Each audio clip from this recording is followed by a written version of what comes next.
All right. Hello. We are live here on Playback to watch Cavs versus Bucks. And joining me is former site manager of Fear the Sword, former host of Locked On Cavs. Not that anyone gives any crap, but you and Corey and Mike and Tony, although Mike's ducking us tonight, you guys have been killing it. I've loved all the content you guys have been creating for the Sword. You guys have been killing it. Love the site. Very excited to be here with you to watch Cavs Bucks.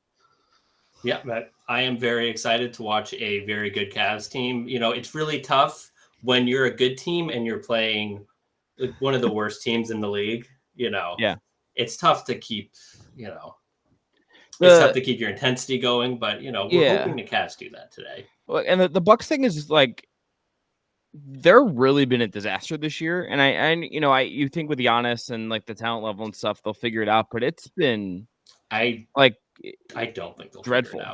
Figure it out. This has to be the team with the most like panic meter in the league right now, right? If the Cavs are like low panic meter, the Bucks are like top of the panic meter. Yes. Let me get a few things out of the way, guys. We are live on YouTube. If you are watching on YouTube, thank you for joining us. If you want to watch the stream along with us, head over to playback.tv/fearthesword. If you do that, you'll be able to actually watch the game too and not just our lovely faces. But, if you want to just hang out on YouTube, that's fine. Also, if you are watching on Playback and you want access to the stream, let us know in the chat and we can hook you up. But yes, back to the Bucks. So the panic meter is high. How do they right the ship? I don't know if they can. And Dan Highway in the chat threw this in there. The Dame trade was one of the biggest mistakes in recent memory, IMO. I am not sure if I am fully there. To me, like the mistake the Bucks made, and I get why they didn't do it when they did, because no team is ever quite this ruthless. But I think trading Middleton instead of Drew after they won the title would have been a better way for this team to evolve and go forward. Like, I would rather have Drew at the big money he was going to cost than where Middleton's at. Middleton can't stay healthy. I would rather have just had Drew, and like Drew Dame Giannis to me is better than what they have right now. Yeah, I mean, I mean, Drew Dame Giannis is better. I think it's just there's a point when you just don't have enough role players in depth to really field a competent team, and I think that's where the Bucks are. I think they give you 2018 Cavs vibes, but the problem is you don't have 2018 LeBron James, and I think that's a problem. But also, if you I think the biggest issue is that you hope that if you're going this top heavy, that your best players complement each other. So if we're talking about should we be panicked about the Nuggets? It's absolutely you should be panicked about the Nuggets, but at least Jamal Murray and Jokic, it's their chemistry is unbelievable. And look at the Bucks, they don't have that. No, and it's I would say two other things to that. Number one, at least those teams have both won titles. They can at least they have that. That's at least something. And number two, the 2018 Cavs comparison is interesting because the superpower of that Cavs team was LeBron first, but then also that they had all these role guys that fit really perfectly with LeBron. It's he created the identity, but they at least had guys, and with the trades they made in season that year to at least make that team functional, right? It wasn't a good enough team to beat the Warriors. It was a slog for them to get out of the East even that year. That Pacers series in particular was highly competitive. But at least the moves they made, made the team around the superstar functional, and the Bucks just don't even have their depth. The Cavs' depth in 2018 was not good, and this Bucks team has somehow worse depth than that team. But they also share Jay Crowder, so that's something to keep in mind. Who's now just tweeting, and when athletes go on Twitter, it's never it's usually never good. We're past the point of tweets being useful. Well, has a Cavs player tweeted anything noteworthy in the last since training camp started? I don't think. To be honest with you, have not really looked at Twitter. I'm I'm off. The answer is no, because things are going well. And when you're on, and Marcus Morris isn't on FanDuel TV shading Jared Allen. We've come a long way in 4 months. Yeah. So I have a question for you. Okay, hit me. Will you apologize to your number one enemy, Kobe Altman? Yeah. Look, Kobe Altman. I will just say I sort of picked. I decided. I will say this just transparently. I felt like the Kobe Altman discourse was just like so one way that I sort of did want to just be kind of contrarian. But he's done a really good job Yes. with this, and like the decision to fire JB Bickerstaff and to do Kenny Atkinson, he nailed it. Him and Mike Ainsley, the whole front office nailed it, and like early, but like the decision to just run it back when I don't think anyone thought that was possible or plausible has totally worked. That's been incredible. Should we This like, is I just want to, I don't know. I've been yelled at in the chat for not respecting the national well, anthem. I'm going to, Okay. All right. then we can talk about gambling. I can tell you my bets. I have one that's just for you, if I'm being honest. I see how you are wanting to get away from No, apologizing. no, Kobe Altman, I apologize to you. I'm really sorry that I went really hard sometimes for the sake of being really hard. And Tony Pesta, call me a real patriot. He gets it. It's my guy. Tony, when will I see you in person is really my question. That's like really, you've been ducking me. You didn't come to hang out at my apartment with Mike and Jackson. You missed pizza with us. You're ducking me. Rubber and I Ducks understand. game. Yeah, you ducked Windy bobblehead night. It's unbelievable stuff from Tony Pesta. My guy. But you see here, there's nothing in the chat. No replies. No replies. He's ducking me again. All right. Any other Kobe Altman? Do you want any Kobe Altman things you need to throw at me before we dive in here? I do think so. I'll just say this. You were a hater when anyone said core 4, building around the core. We have to make it happen. That's such a Tony Pesta non-committal committal. Yeah, dude. All right, I'm throwing this out there publicly. And we can make Mike go as well. We'll do an Il Rione pizza night, watch a non-Cavs game somewhere. We can go to a bar. We can go to my apartment. Like we can do something and watch a game together. Have some pizza. Not a Celtics and game, have a hang, because that wasn't fun. And not a we can pick we'll pick the most disgusting NBA game we can find. Pistons. We have to watch a Pistons game with Mike. Like a Pistons Wizards game or something. Ooh. All right. We can do that. Just absolutely gross basketball, All right, back to Kobe Altman. Okay. We talked about, you were not a proponent of the core 4 staying together. Is that correct? Yeah, because I thought long term I probably am still in this place, but Evan Mobley at the 5 is just something I think is inevitable. Mm-hmm. It's probably more of a longer trajectory. I mean, actually think about him in like AD in that sense, and that it was maybe better for AD to have to like evolve into that over time, and you don't need to force it. And maybe that's the lesson with this. But yeah, I absolutely thought, okay, maybe you got to trade one of those guys. I thought for sure one of Jared Allen or Darius Garland was getting traded this summer, and I was super wrong. And I thought it was going to be Jared Allen probably. Yeah, and do you what would it take for you to actually say that the Cavs should not trade Jared Allen under any circumstances? I don't. I mean, not under any circumstances, but any reasonable circumstances. I think unless you got the thing that they probably don't even have the ammunition to go get, which is like the big scoring 4 type who is the right age range, which you don't have the assets to get. I think unless that guy becomes available, you probably shouldn't trade him unless you hit a wall like 2 more years in a row and you just say, okay, we have to actually switch it now. And Jarrett's the guy to go, because Darius and Donovan and the ball handling and Evan, obviously, like the trajectory he's on, it would end up just being Jarrett at some point. But that doesn't feel like a conversation anymore for we'll see how the season goes, but it feels like way further down the line than it did 3-4 months ago. I think that we still have to see this team play a lot. So with that caveat out of the way, I think people sometimes overestimate the difference between regular season and playoff basketball. And I know there is a big difference, but I think the biggest difference is the attention to detail and the level of scouting and game planning that you do, which you don't do in the regular season at all, because, how much game planning are the Cavs doing for this Bucks game? Very little. They just played a game against the Magic, and they just played a game against the Lakers. So, if a team was game planning to stop this Cavs offense, what would they do? And would it be as successful as we've seen before, in your opinion? I think as so far you're seeing that they just had like they're doing kind of simple things that have worked. I mean, I texted you about this the other day in our for the sword legacy text. Like Darius Garland just relocating to the corner more than he ever did under JB Bickerstaff. It feels like in the first 6 games under Kenny Atkinson has opened things up and developed some counters. Isaac Okoro, like just even the way that when he's on the floor, he's not just like standing around.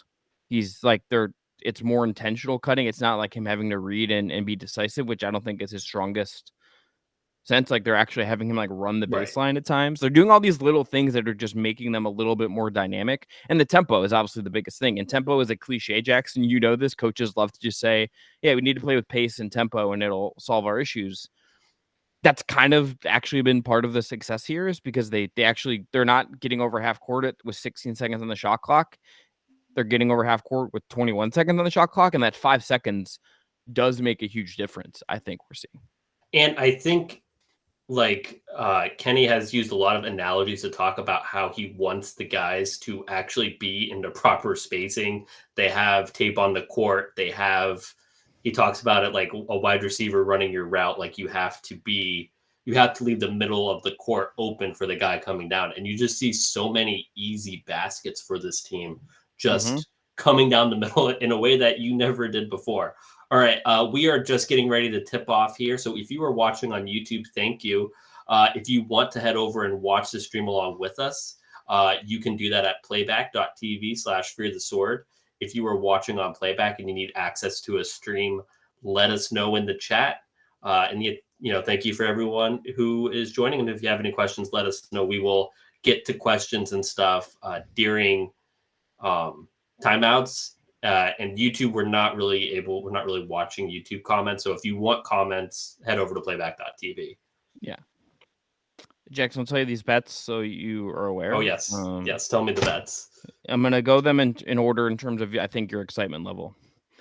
Cavs just to win was plus money versus the spread. So have a unit on that.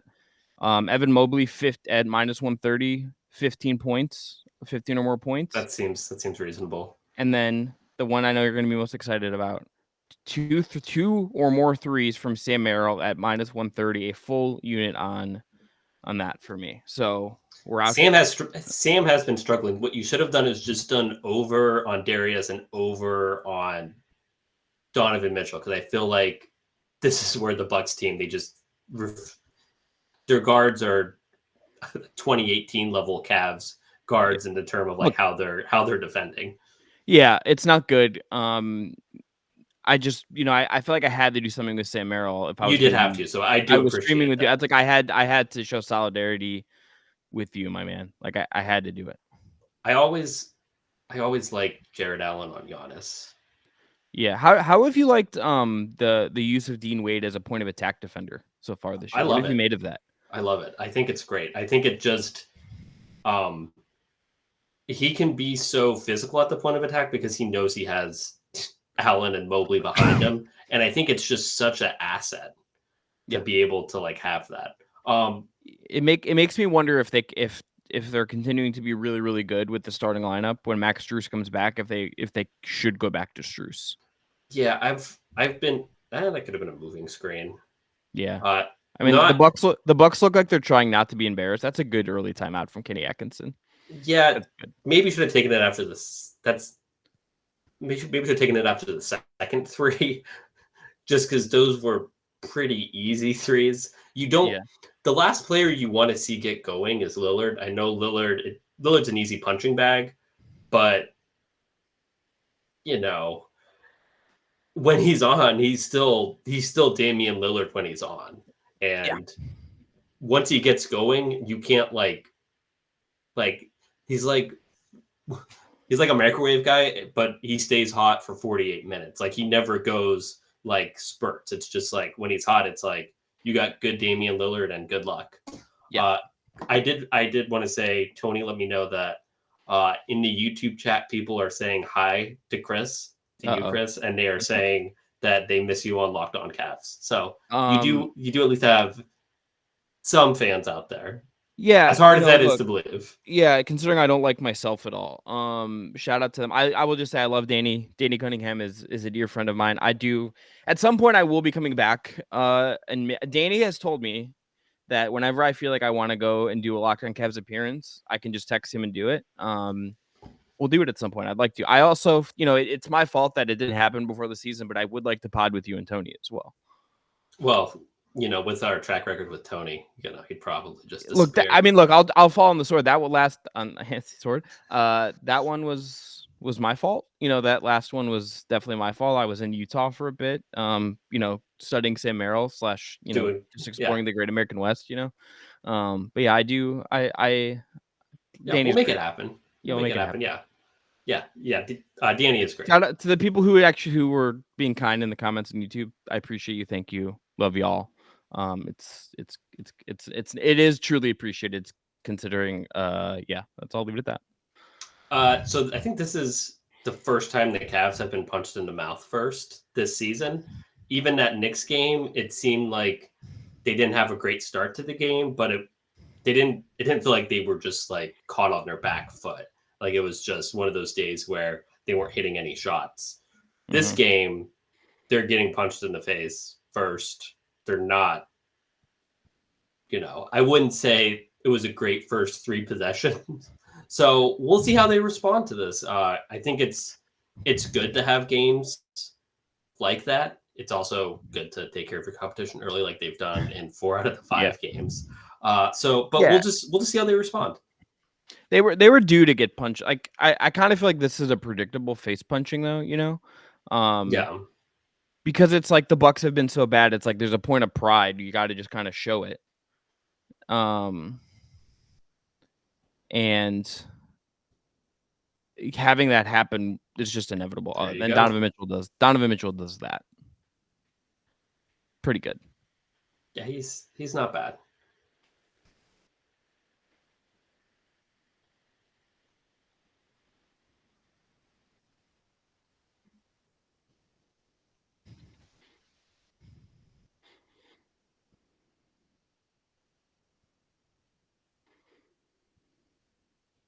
Immediately locked in, like immediately just like ready to go.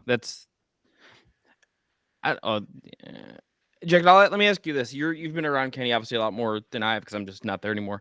Yeah. Do you feel like there is anything to him?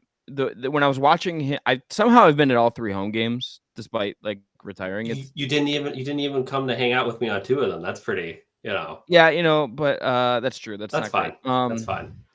But I'm watching him. Anyways. Yeah, you're working. I want to respect you, and if I saw you or any of our other media friends, I would. I did see Spencer Davies the other day, and Justin Rowan and Zabok, which is cool. But oh damn, he is on. Yeah, that's 12. Yeah, he's back. Time to put Dean Wade on him. Yeah. How long until I'm asking for Isaac Okoro is really the question. But I did really notice. Yeah, it's true. I did really notice how I did really kind of like watching. I thought that was going for sure. I did too. I was like, oh, he's gonna make this, and we know where this is going. Then, I have really liked watching him just seemingly coach, like pretty hands on with guys. Like the other night, I was watching him like Donovan. It was something very minute in this game. They're up big against Orlando, and he's like getting into something with Donovan about positioning. Yeah, and he's like, I love that. It doesn't actually, we don't know what he's saying or how effective it is, but there's something about that I just intrinsically am drawn to in watching a coach basketball. Ty Lue used to do that a lot. Spoelstra does that. It's like, I think the good coaches are very hands-on like that. Yeah, there's a difference between being hands-on and being like a micromanager. And John Balin, yeah. Well, yeah. So I think that he walks that line very well. Did you see him when Darius like knifed through the paint like the first quarter and Karis LeVert had a nice backdoor cut?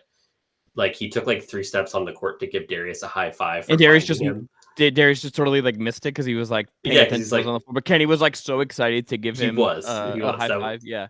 That was my favorite moment of the game. Yeah, it was great. I do feel like probably something that was underrated with Kenny and the discourse around him, and I get why, but he was like a great guards coach in Brooklyn, like arguably the reason that team worked in a lot of ways. Yeah. was the fact that he like made D'Angelo Russell and Spencer Dinwiddie like a really scary backcourt, you know, and him getting the most out of these guys it feels like a positive. I'm genuinely disappointed Karis LeVert is not playing this game. He's been I'm enjoying watching Karis LeVert play basketball. Kenny Atkinson, Karis LeVert under Kenny Atkinson is a different NBA player than he is under anybody else. You know, like it's kind of crazy. Ooh. Yeah. The only thing about Mobley so far this year that is frustrating to me is that it still feels like the strength thing in those moments. And I know that was just a great block, but it still feels like the power factor with him hasn't fully come around yet. Like there's times where I feel like he could just dunk it, and once he gets a little bit, it's just like there's an explosiveness thing. That's the case. I think it's like when he gets like that head of steam, when he brings it up the court, it seems like he does follow through with it. But when he's nice steal. Nice. That was a really nice steal. Keep it going, Jarrett. Take him all the way. Euro. Oh, that was Jarrett. He was bad again. He I will say he was kind of bad against the Magic too. He was like the one guy that I was like, oh, and then Dame does that. Jarrett just has to get fouled there. That's right. Yeah, if he goes up, he's getting fouled. There's no way he's not. Yeah. When you throw it out to the perimeter like that, that's like very much not your game. And then you do and that was like a harder shot than the one he just passed up. So I don't really know I think that's what happens when you make a mistake and you're trying to overcompensate. Yeah, this is a bad start. Yeah, I also like still don't like the foul calls on those kinds of drives. Like I get that they're technically fouls, but it's just like so ticky-tacky to like he's driving, he initiates the contact. I know Mobley's hips are offline and like technically it is a foul, but it's just like and Derby Guardian, I feel you. I think you might have been right, you know. I think you should be worried because the Cavs are playing very poorly and the Bucks are playing very good. Like the process is very bad. So like for example, in like the Knicks game, I felt like the process was very good throughout, but they weren't making shots. The Knicks were making shots, so then you were down. This one, it's like you're down 13 and you're like, you're kind of lucky to be down 13. So unless the process changes, I mean, like that's a good shot. You'll take that. The process is good. This is the earliest Isaac Okoro has been in the game. I mean, Karis, it makes sense. I do think he is a guy that like I find him like Kenny it feels like a guy that Kenny will. Jared, what are you doing? Terrible game for Jared. What? Pull up Isaac. Let's come on, do it. Oh, jeez.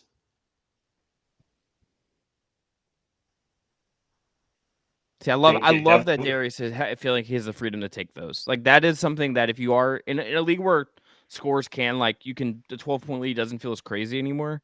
Like those are the kind of things you have available to you that do help you like navigate some of that stuff. Darius had a good game yesterday. Somebody asked Kenny about Darius's game, and the first thing he mentioned is like, I wanted him to get to 10 3-point attempts. He only got to 9. So that's one of those things where it's like, you like to hear that. Is this the worst game you've seen Jared Allen on Knicks division? Yeah. Last night full game last night was like bad. It wasn't good. It wasn't good. No, but it wasn't this like it wasn't destructive. Reckless. Yeah. This is destructively bad. Yeah, like I understand he's like he gets him so he has to know not like that's just that feels like an awareness thing, right? It's like don't spin the baseline when Brook Lopez and Giannis is on you and Giannis is really there and help. I think the Bucks have the 24th defense. Something like that. And theoretically they're actually better than that. You know what I mean? Like it's one of those things where the numbers are weird. I don't agree with that, but I do say that. Are they 24th bad or are they like 15th? You know what I mean? Like there is a difference. I think they're 24th bad. Okay. But who's not bad at defense is Brook Lopez and Giannis. Like those are good job, Sam Merrill. That was actually a really nice defense on Dame. Yeah, I mean you have a back line, and if you have a back line, you gotta pressure Dame like that. But like so.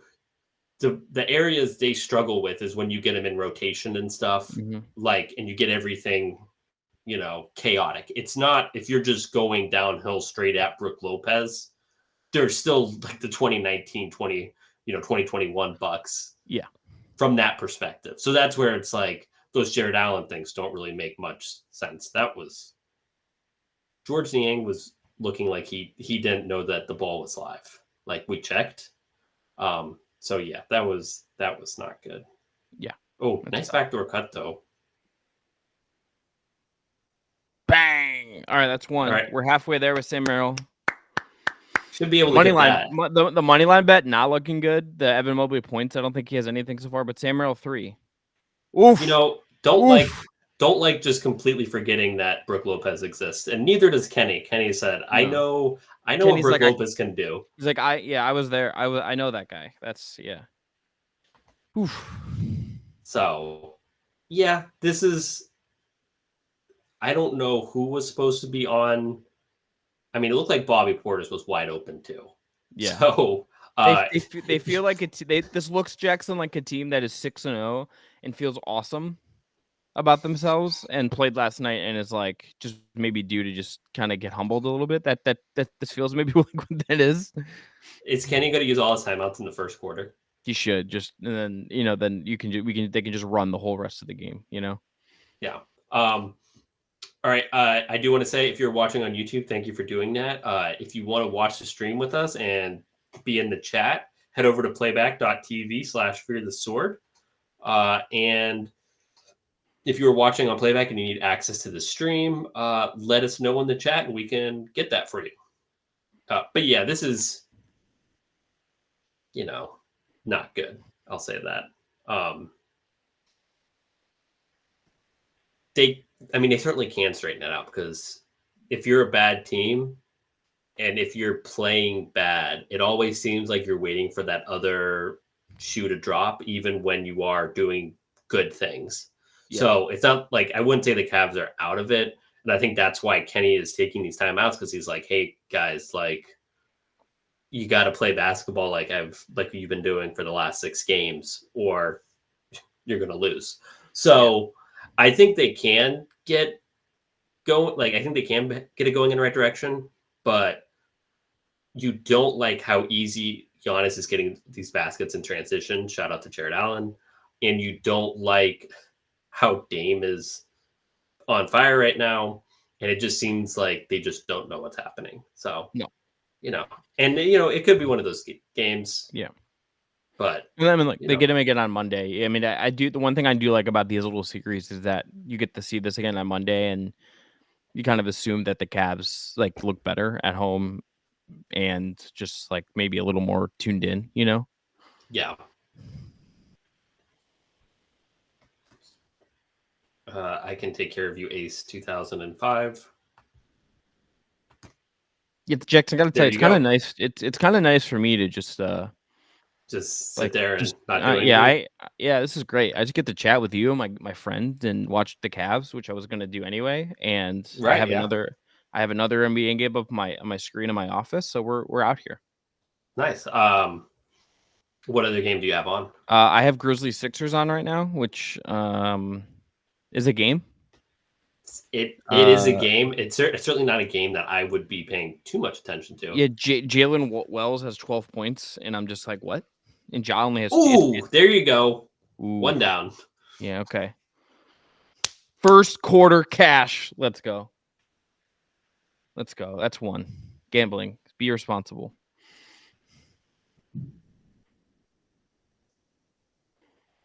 Oh, nice rotation by Niang. That's a charge. Yep. He was there early.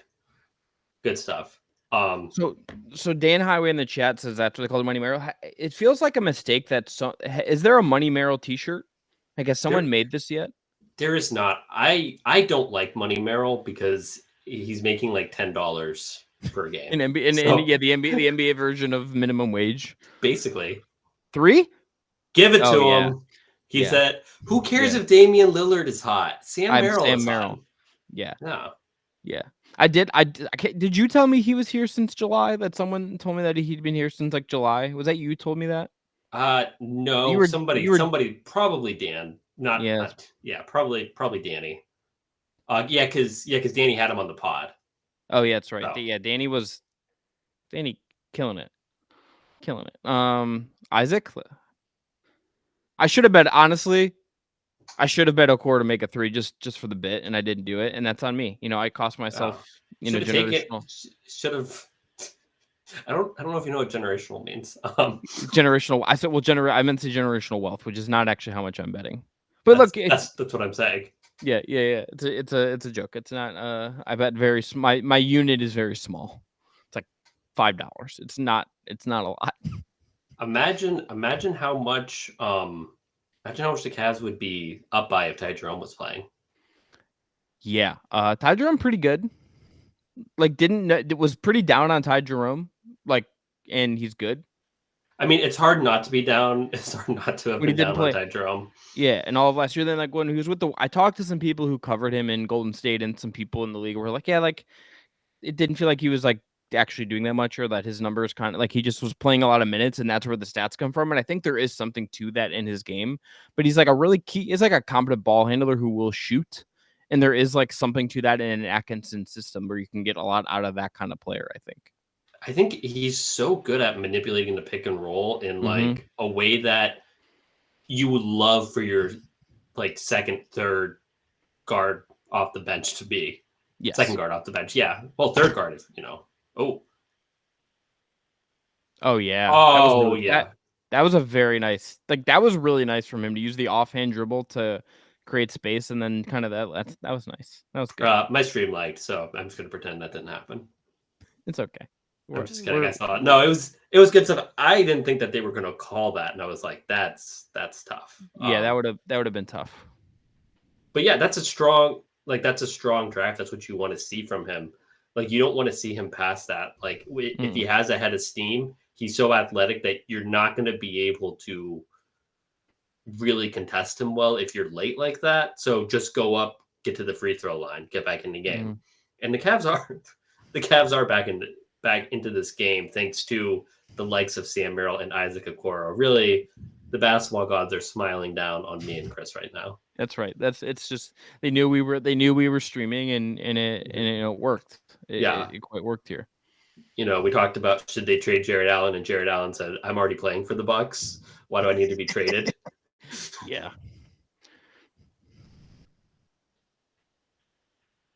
I need to find out what Jared Allen's cats are named. That's my goal for next week. Nice rebound, Evan. That was really nice. That was a nice rebound. Oh, he had Mobley for a trailing 3 there. Yeah. That was a better. I would have rather given it to Mo. I think that like being aware of where Mobley is in that case is the thing. I mean, I'm not gonna. You're not gonna. If that was Merrill 3. If that was like Darius Garland, I would say that. But you had Point George Niang out there. He saw the open guy and he did his job. But yes, I would have rather it been like that too.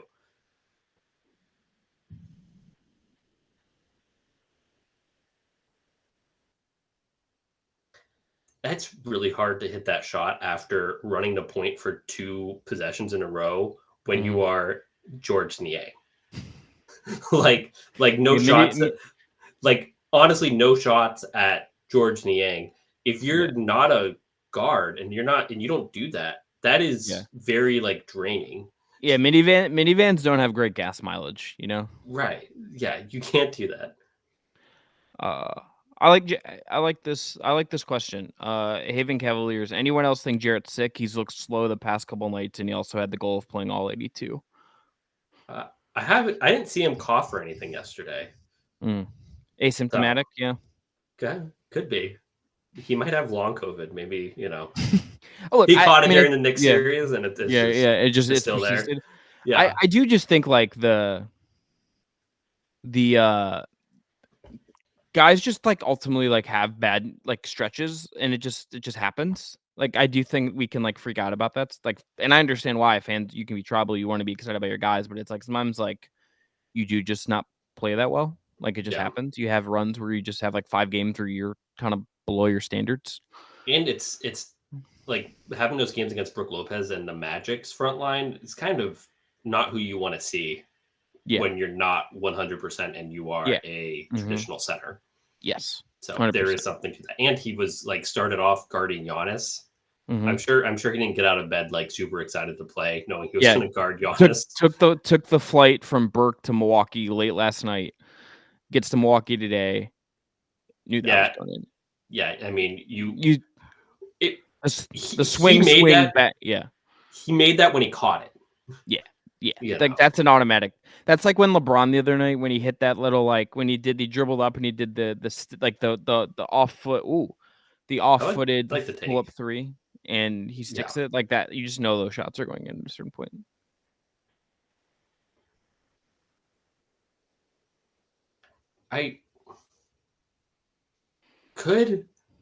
Would Giannis? This is a weird question. We always talk about we want Mobley to be Giannis. Would Giannis be better if he played like Mobley? They're just, they're like the more, it's a good question, but I mean, it's like I'm looking at him and it's like Mobley is just more like in terms of what his body looks like, it is more like lanky Chet Wemby than it is like gonna get jacked like Giannis. I love the my favorite call from a referee. I like the good where like the emphatic charge call, but I kind of like more when it's like the super lazy charge call. Like, yeah, that's this ref on the back line gave it. He's just like, yep, that's going that way. Yeah. I like that. I like that a lot. Sorry, you were actually saying something that was useful, and I thought I'd say something. No, you're good. I said exactly what I needed to say. All right, there we go, Jarrett. Yeah, that's good, Jarrett Allen. Yeah, I mean, it also helps that Bobby Portis is on the court now, so it makes things a lot easier.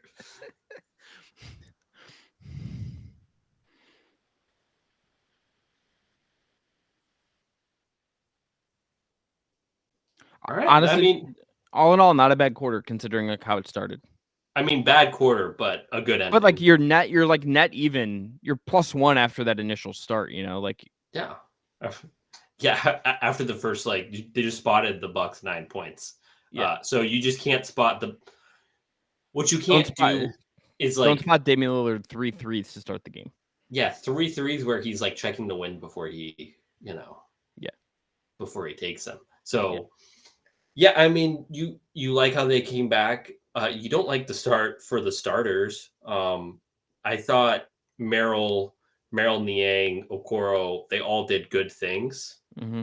So can those good things carry over when you have your starters all out there together? That's something. This is a game where you look at how teams have beaten the Bucks before, and it's like guards just getting whatever they want. The Cavs need to have a guard get whatever they want. Donovan Mitchell, Darius Garland, I know they played last night, but they played about 25 minutes. So you'd like to see a little bit more out of them if the Cavs are going to take this game. But, yes,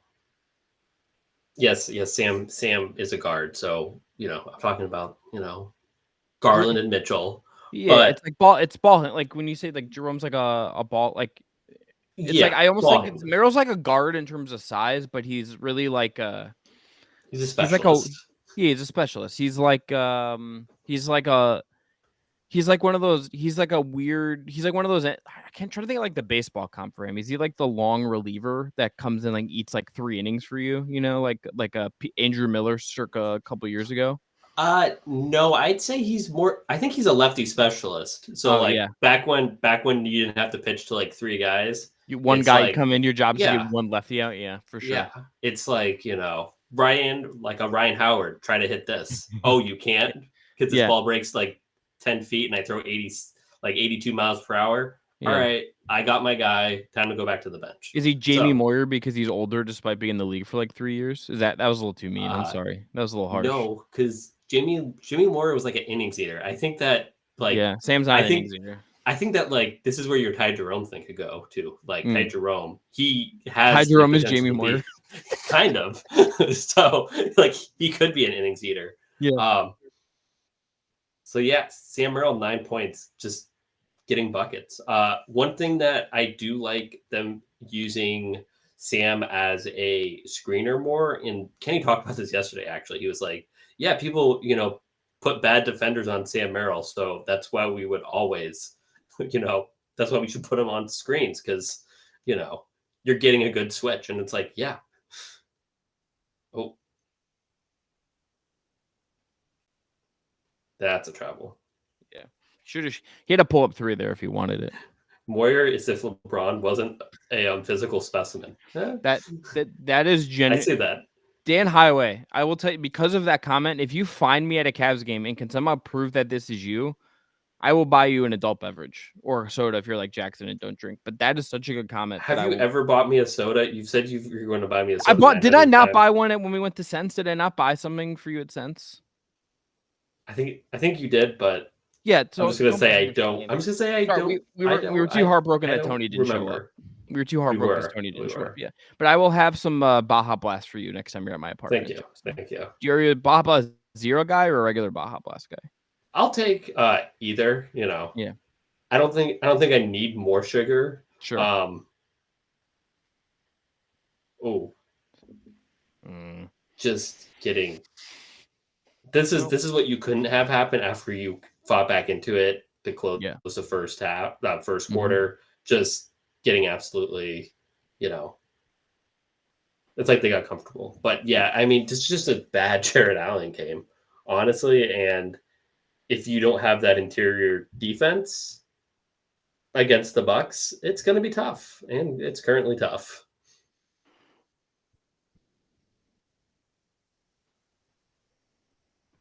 This is gonna be great for Carousel Vert's on-off numbers.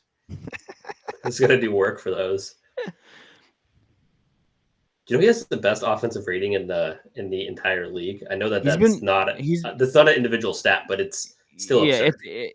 He's been quite good.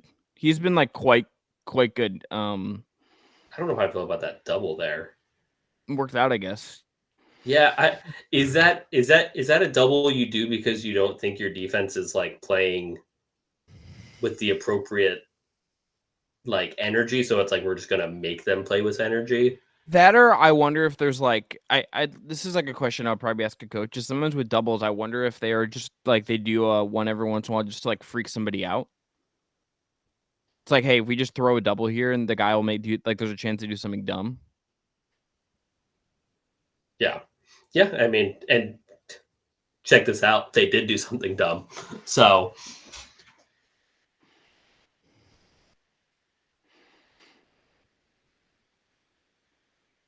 I forgot that this is not about the actual game, but I'm looking at the courtside advertisement and seeing that they have a Motorola Razr advertisement makes me remember that the Razr is like a phone you can buy again now. Really? Yeah, I don't know what it looks like, but like that was my first cell phone was a Razr. Yeah, I mean, no, was that my first? Is that my first, or was it the QWERTY slide one? I don't know. I can't remember. I mean, the slide was cool. Yeah. Couldn't get. I mean, but the Razr was the Razr, and then they had those commercials where like they're using them like knives. I don't know if you remember those commercials. They were great. I do. Yeah, they're good stuff. Tony would know nothing about that because he's, he's 15. Yeah, he's a child.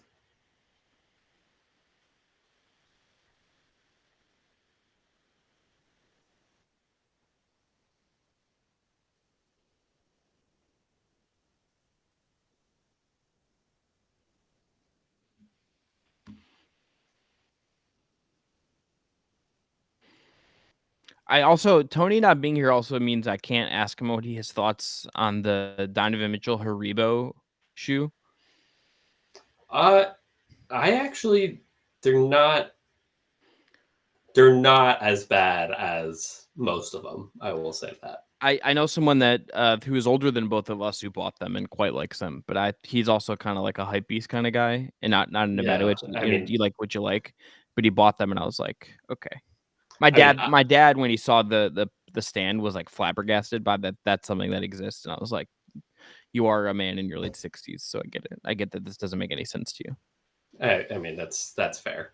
I would not buy them. Yeah. I mean, again, I do think that my overall comment that his shoes, I think are designed for like a 12-year-old. Like, I think that comment is, I stand by that. Yeah. Full zone? Their zone is so bad. It's very scattered. It's very bad. Here, Jack, this makes me just maybe it's a good time to talk about zone. It makes me wish the Cavs could go back to the 3-2 zone. The Mobley 3-2 zone Yeah, is just that something was sick. I don't know why that was just like thrown out. I never quite understood because like especially when you had Dean Wade. You have Dean Wade still. And Yeah. they did it with Lowry, and then when Lowry was hurt, they did it with Dean Wade, and it was better with Dean Wade. So because Dean Wade is better than Lowry as a defender. Yeah, well, and it's like every metric that you could like find publicly on that, and like the film, like nothing about it to me felt like it didn't work. You know, it's like one of those things that it was just like I couldn't find like it would have had some. There's certainly probably some issues that I'm forgetting, but it didn't feel like anything that was gone. I'll tell you. Ooh, nice. There you go, Ty Jerome. Tony Bennett. I wonder if he's like the best guy in the NBA who played under Tony Bennett. It's possible.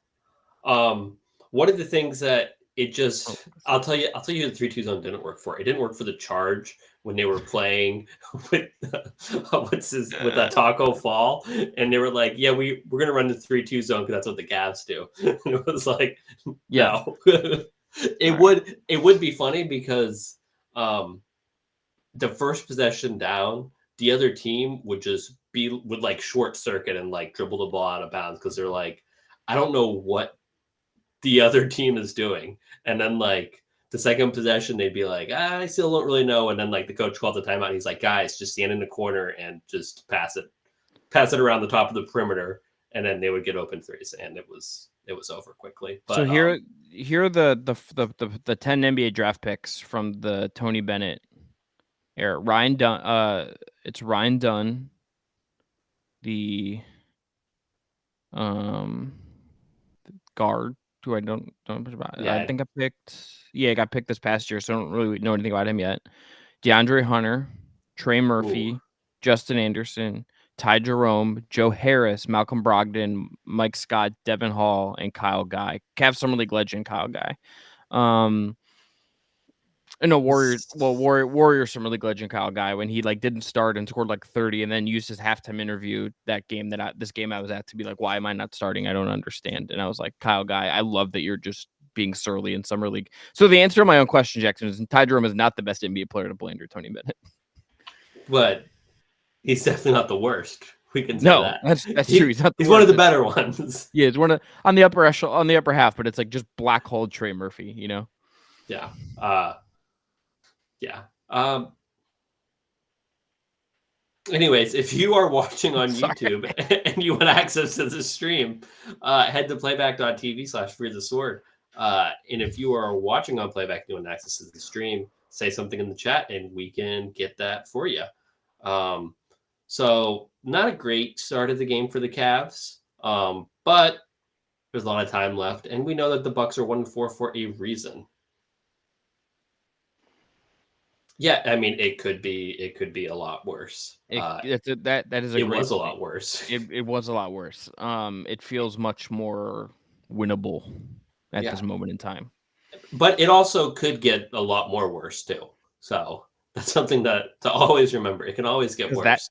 Jackson just explained how sports work, and I'm really proud of him for doing that. Yeah.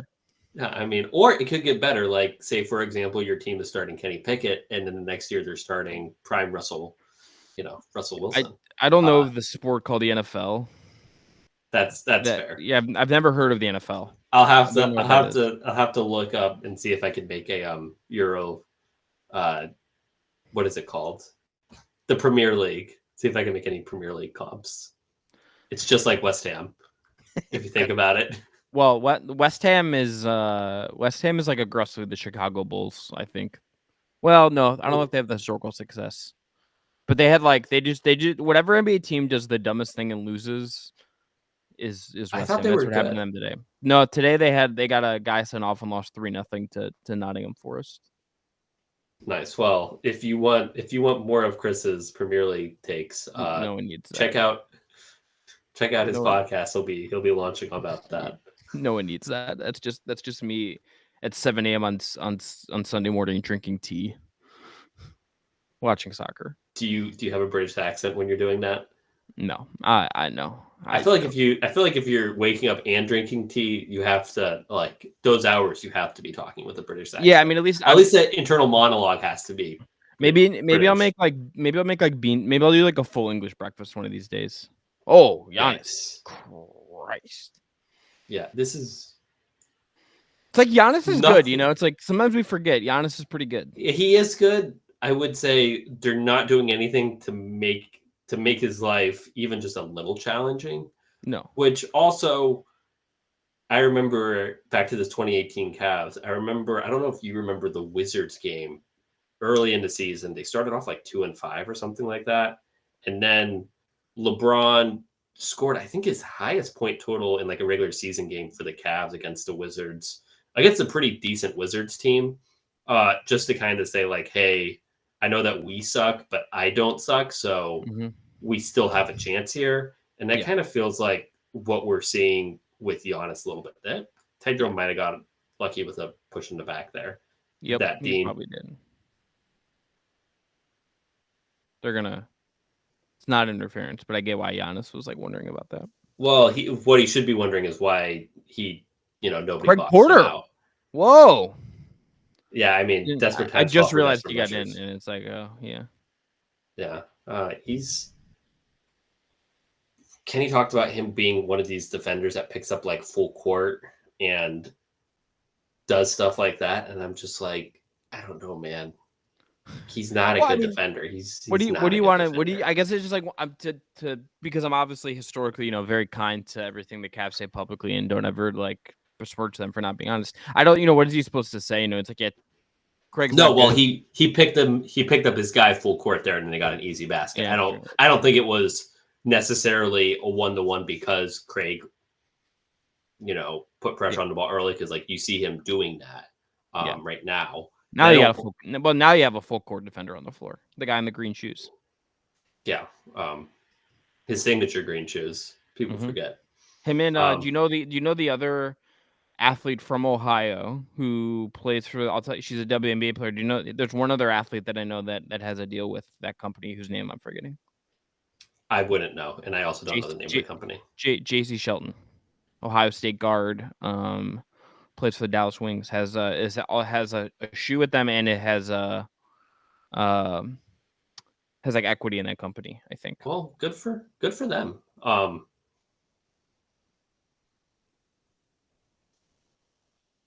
right.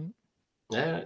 See, I want Mobley in that. I know I don't hate the pass up, but I want him to almost quickly reset without losing his dribble and go at it. There's a lot of guys touching the ball who aren't really, I would say, initiators. I mean, they have two guys on the floor that just can't initiate right now. Yeah. Well, really two. I mean, Dean is like probably like a 2.5.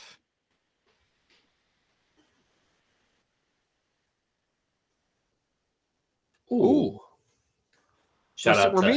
We're being like relatively negative, and yet it's like a 7-point game. Yeah, I mean, we're used to excellence. Okay, I don't know what to tell you here.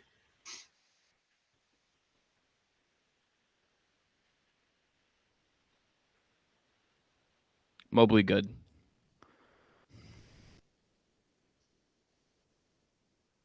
Shoot that. I hate that.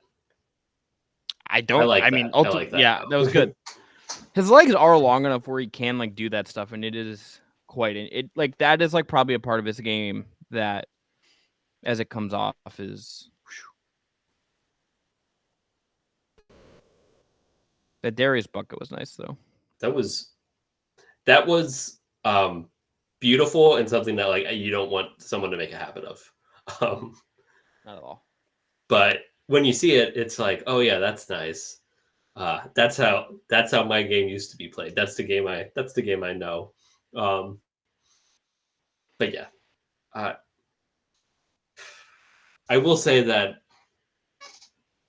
the Craig Porter minutes haven't been phenomenal. I wouldn't mind if instead like Sam was in the game. Yeah, I mean, I do actually like. I will ask you this. I do like that Kenny has run these longer rotations this year because I think there's two benefits to it. Number one, you get guys actual like NBA minutes to develop a little bit and play, which I think is good. I think keeping guys engaged with minutes is ultimately good too. I was reading Jeff Stotts, the injury insider. He had a point about how injuries are up in this pace and space era with the guy they're just creating. It's more wear and tear on the body, even if the games aren't different. Because your defense is so spaced out. You have to do so much on defense. People don't. It's easy to say they don't play any defense. They play. The defense is so incredible most nights. When someone makes an insane defensive play, like the level of difficulty has gone up. It just has. The rotations and everything. Yeah, it's crazy. It's. I think it's more complex in terms of what you have to know what to do and where to go in a lot of ways too. But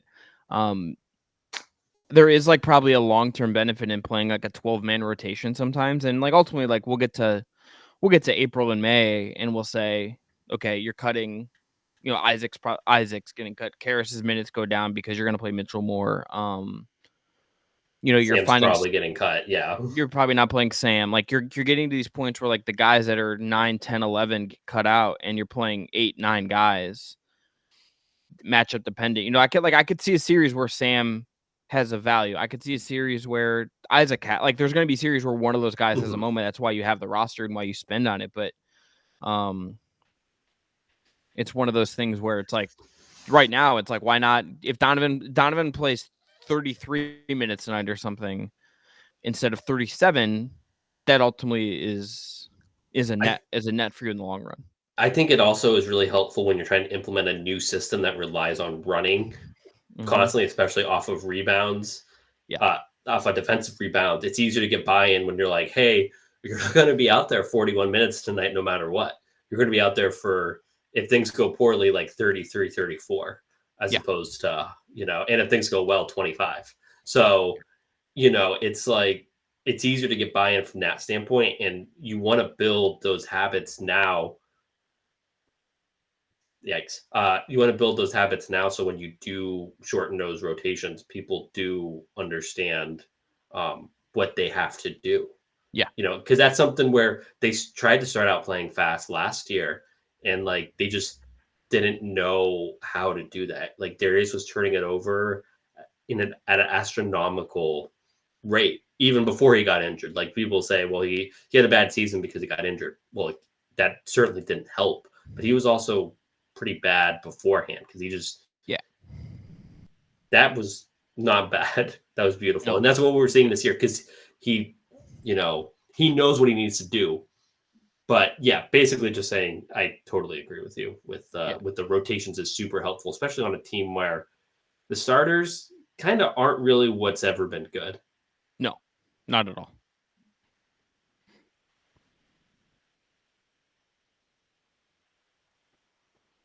It'd be cool if Porter and Garland could play well together.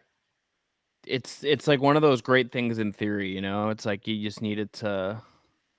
Yeah, because he had some of his great games when Darius was out, and it was like, yeah, they could play together. Like, there's no reason why they can't. And then every time they do play together, it just feels super awkward.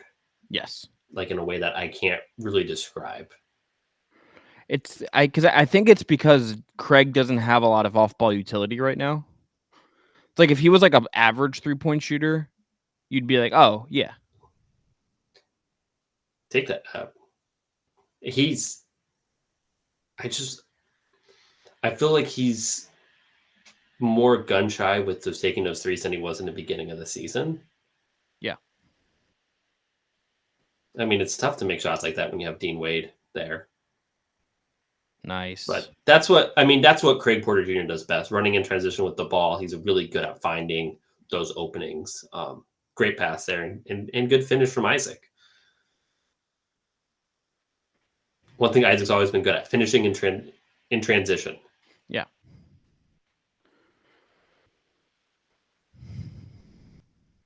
He also is someone that I do think benefit. Like I think guys that have warts on offense. Look at this guy. How's it a 3-point game? Because Isaac Okoro is playing. If you look at Isaac Okoro's numbers, He's actually a really good above the break 3-point shooter, and he just never gets to take those shots. Because look, JB stuck him in the corner. You know, you just like stand in the corner, please, and never touch the ball. And there is like when you talk to guys over the years, it's like there is something to you get to touch the ball. It's like you feel involved. Yeah. And then you layer in the fact that like every guy who makes the league, like 98% of guys who in the league didn't end up like they weren't role players until they were 20. Right. Until they were in the league. They were the best guy in their high school team and then ended up as a role guy. So it's like they're not used to just like being a role guy. It doesn't really work that way. Good screen. Nice pass. I would have liked him to float it, I think. But it's tied. I mean, it worked out. But it's like, yeah. Cavs are good. Tied. Yeah, I'm okay with that pass. I think Mobley kind of fumbled it a little bit. If he catches that cleaner, I think that's a pretty high percentage shot. But yeah. I don't have the stats in front of me. I have to imagine Jared Allen's plus minus is a sight to behold. Yeah, I have it up. I'll tell you. He's got a plus minus of minus 13. So does Donovan Mitchell. Isaac Okoro plus 14. Oh, good double. Good recovery. You love phenomenal defensive possession. Honestly, Jackson like this. No, wait, let's see what Donovan does. Got fouled. Yep. Yeah, well, you see, like, because Isaac just hit that 3 at the top of the arc, Lopez felt really hesitant about leaving him. And that just gives whenever Mitchell knows that help defense isn't going to come from a certain spot, he's like, he can automatically score or draw a foul like he just did there. So that's kind of the benefits of when you have basketball players playing basketball. The other basketball players have to react to them playing. Yeah. Well, it's like, it's such a simple thing, but it's like last year, if that was in that same situation where they mount a everything else, like they mount the comeback, like how it happened, not really the point, but they would have been at 53-53. They would have got that stop and Isaac would have stopped dribbling and he would have given Donovan the ball and Donovan would have slow walked it up. Yep. And then instead you get this. Yeah.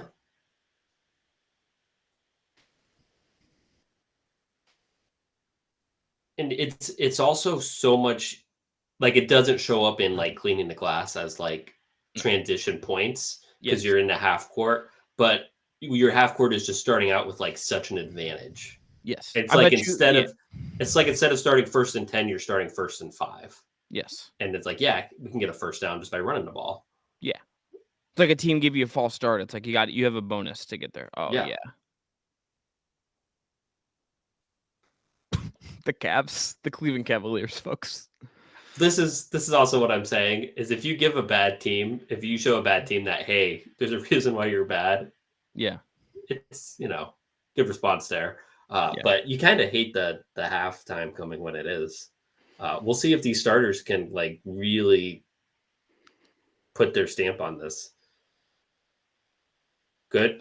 Giannis got completely lost. Nice shot.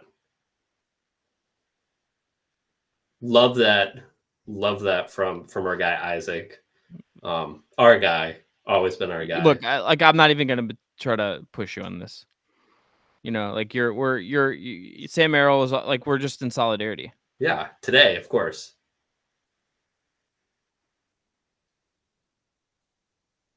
I don't know.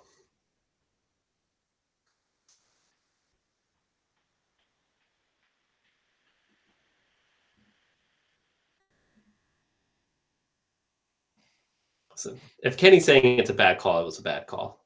Yeah. I do enjoy that his maybe I just got used to JB's face reaction, but I feel like JB's always like, that's terrible and like sulked, and Kenny's a little more like animated. There's just, I don't know. It's like these little things it's just like a fresh coat of paint. Yeah. Makes the room look a little nicer.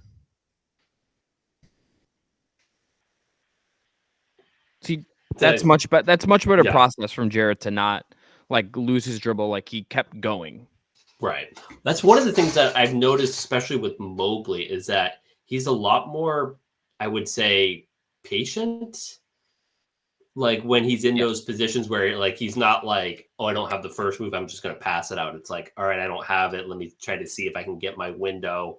I'm not going to, I'm not going to get a 3-second call. So let me just reset myself and figure this out. One thing that is interesting is that they are closing closing the half with a bench lineup featuring, Niang and Okoro. I know Isaac has played good. They've done this, I think, a couple times so far, though, if I'm not mistaken. Like some of these games, they have.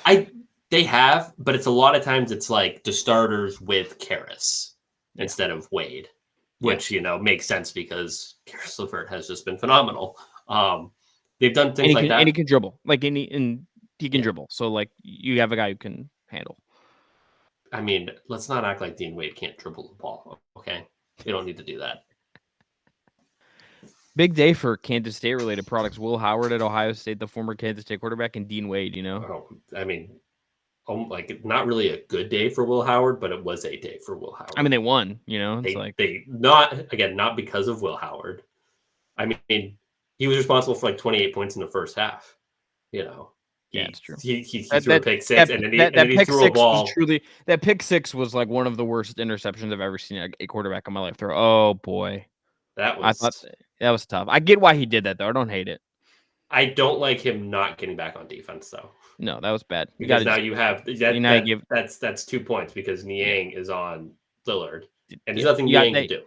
Yeah, Donovan just decided like, oh, I'm gonna like wall up here. He did that. He did that. Yeah. I think the Lakers game, he did that once.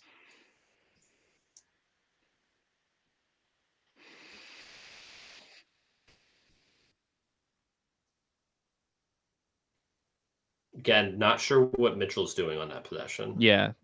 Because he's neither helping or staying with Lillard, and he's just standing there. Really bad end of the half for our Cleveland Cavaliers. Don't like not having Wade and Mobley in the game, who've both been phenomenal on defense. Replacing him with this version of Jared Allen and George Niang is not, I would say, ideal. Foot on the line. Someone needs to go up. Oh.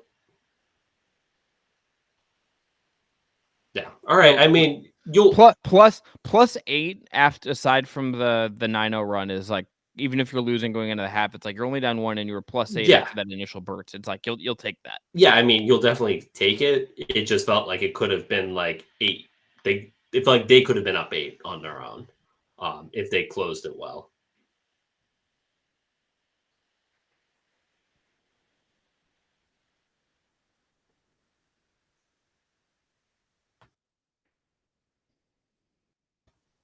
All right. Well, Chris, we are at halftime. We have the ability to switch to another game. Is there another game that you would like to watch? All right. Oh, I turned off the Grizzlies game because I just don't know what I was doing. Let's only one we got. Well, unfortunately, the only one that's like actually like not close to halftime right now is Grizzlies Sixers. What's the score look like in that game? I'll just switch it over. Basketball is, it's always good to watch basketball. Oh, I'm not doing this right.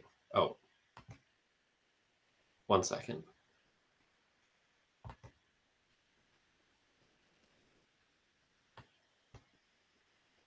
All right, we are back to watching some basketball. All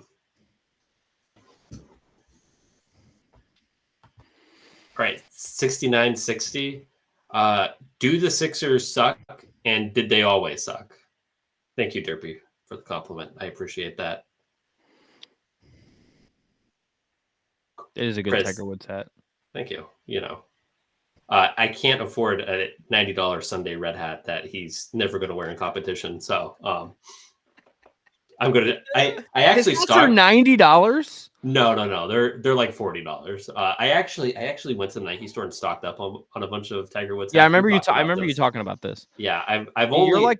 You're a better hat buyer than me. You just buys hats. Yeah. My wife probably wouldn't agree with that, but she also doesn't know how impulse how you do impulse hat buys, which is Yeah, not. Yeah.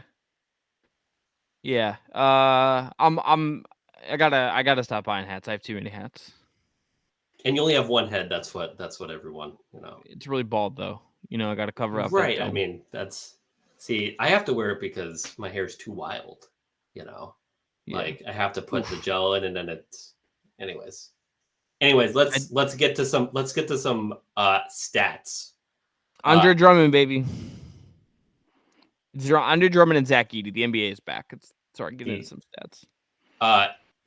Also, okay, before I get into the stats, JB Bickerstaff loves both of these guys. I remember somebody asked him about Zach Edey during the tournament, and he went on like a 5-minute monologue about how this is true basketball and how I will just say I know the Pistons aren't playing well.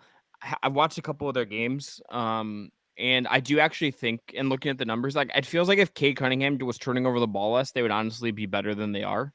It's so it's hard to properly articulate how poorly that team fits together, and that's not a JB Bickerstaff problem. No, and that's not something that I don't think he can solve, because the problem is the players don't fit together and they also suck. So it's not like these guys don't fit together and they're really good and we just need to kind of fine tune things. It's like these guys don't fit together at all, and they're kind of not good. Okay, we'll get back to our Pistons talk. Leading the way for the Cavaliers, Donovan Mitchell 16 points on 5 of 13 shooting. The leading assist man is Evan Mobley with 5 and Darius Garland with 5. Let's talk about the starters. Dean Wade has 5 points, 1 assist, 2 rebounds. Evan Mobley 6 points, 5 assists, 2 rebounds. Jared Allen 5 points, 7 rebounds, 1 steal. Donovan Mitchell 16 points, 2 rebounds, no assists. Darius Garland 7 points, 5 assists, 1 rebound on 3 of 6 shooting and 1 of 4 from deep. And then we have Sam Merrill with 9 points, Isaac Okoro with 10 points and 6 rebounds. That's one of the things that I've always been annoyed with Isaac Okoro, is that you have to put something on the stat sheet. Even if you can't be out there with 2 points and no rebounds. And that's what it felt like a lot, where obviously 10 points, you'd sign up for 10 points from Isaac Okoro, but it's really good. Those 6 rebounds are super helpful, especially that one offensive board. And then Ty Jerome has 3 points. Craig Porter Jr. has no points. And Jordan Yang also has no points on 0 of 2 shooting with 3 rebounds and 1 assist. And then leading the way for the Bucks is Damian Lillard with 26 points. Pretty good. Giannis Antetokounmpo with 17, also pretty good. And then only 3 other Bucks have scored. 8 points from our guy Taurean Prince. Shout out to Taurean Prince. Brook Lopez has 3 points, and Bobby Portis has 8. There are 4 players with none. So that is where things stand from that perspective. Anything stand out to you from those numbers? I thought big picture, 2 things. Okoro and just what he actually shows up in the stat sheet. I think that's obviously a big deal. Just him hitting threes, him pushing the ball when he has it in his hands, him just having boards, being a capable rebounding wing in this game is a big deal. And him, it shows you. Him getting 13 minutes kind of shows you that Kenny A will ride the hot hand, and you probably trust him a little bit more than he's kind of, at least the last couple games I think have shown he's starting to trust Okoro a little bit more than maybe his first inclination was, which I think is interesting. Let's see if that continues in a big way. It feels like the 2-point percentage is the other thing, that it's like if they just hit some of these twos they're missing, they can pull away from this a little bit, because they're 46% overall. 40% from 3, it's like you're lagging because of your twos. And if you're hitting better on twos, I'm gonna look at the clean in the glass box. I have the clean in the glass stuff right now up. I did want to say, if you're watching the Sixers Grizzlies game with us, Andre Drummond had a vintage Andre Drummond possession there, dribbling into the paint, missing the shot, getting the rebound, having no chance of finishing, and getting fouled. So Really, really, truly one of the all-time sliding doors moments. Also, Andre Drummond, I don't know, the beard he's rocking right now. I quite enjoy whatever, like that, the decision to I do that. like Number it. two, I like I it. do too. It looks good, and it just is like has like just certain energy to it. I like the other thing with him is like the one of the all-time Cavs sliding doors moments. If he had agreed to extend, when I don't know, remember what the exact figure was at this point, but they had offered him an extension at some point, and he decided not to take it. And if he had taken it, and like they don't do the Jared Allen trade, like the ripple effects, all time kind of like Donovan Mitchell's underrated. not a What if? Cavalier if that Yeah, happens. There's yeah, no and like chance Donovan Mitchell's a Cavalier. yeah, we're probably like wondering if they're gonna get Cooper Flag, you know. I mean, I don't think they'd be that bad. Well, a lot. If we're still playing up that they get Evan Mobley, yeah, they're just like a lottery team, I guess. It's like I think they're probably closer to like closer. Yeah, I was gonna say closer to the Rockets, but that's a lottery team. Rockets also do have just like a lot of like guys I still like, though. Is the funny part of that? Yeah, they have like the opposite. They're like a rich man's version of the Pistons, where they have a bunch of guys who you kind of like. They don't really fit together, and that there's no like this team has no high ceiling or high floor really, but you kind of like a lot of guys. Cleaning the glass numbers, the Cavs are in the 77th percentile in offensive rating. That's good. They're not turning the ball over at all, and neither team is getting to the line. It seems like the Bucks are getting to the line, and it has them in the 6th percentile. But I trust cleaning the glass. One of the things that the Cavs are doing, they're not getting to the rim. Yeah. Only 22% of their shots are coming there. That's in the 8th percentile. Yeah. For the year, 35% of their shots at the rim on average coming into this game. So that's a sizable drop off. Yeah, not getting out in transition either. Low frequency. And I think that's where that comes from. And they're also not, one of the things they've done a really good job of is forcing turnovers. The Bucks are in the 92nd percentile in how they're able to protect the ball, which means the Cavs would be in like the 8th percentile in turning it over or something like that. So you're not getting those opportunities to run in transition, which is something that the Cavs have really benefited from. So yeah, they're hitting their shots at the rim. They continue to hit like 40% of their threes. I know that a regression is coming with those 3-point shots, but the looks they are generating are so good. Like in the past, I think I go back to the 2022-23 season where they were like a pretty decent 3-point shooting team, if I remember correctly.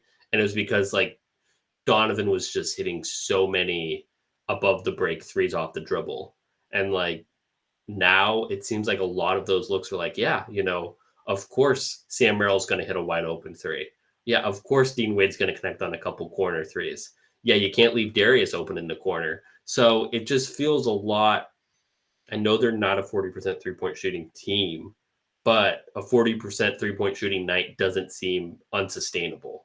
Yeah. Like it's not surprising. No. So yeah, I mean, this team just has to get to the rim more. You like to see them force some turnovers. The rim thing is tricky because it's like that. If the Bucks are one thing, it's like that is one thing that they'll do. That is a thing that they're gonna do. They're gonna deny you looks at the rim. They're gonna push back you in that specific way.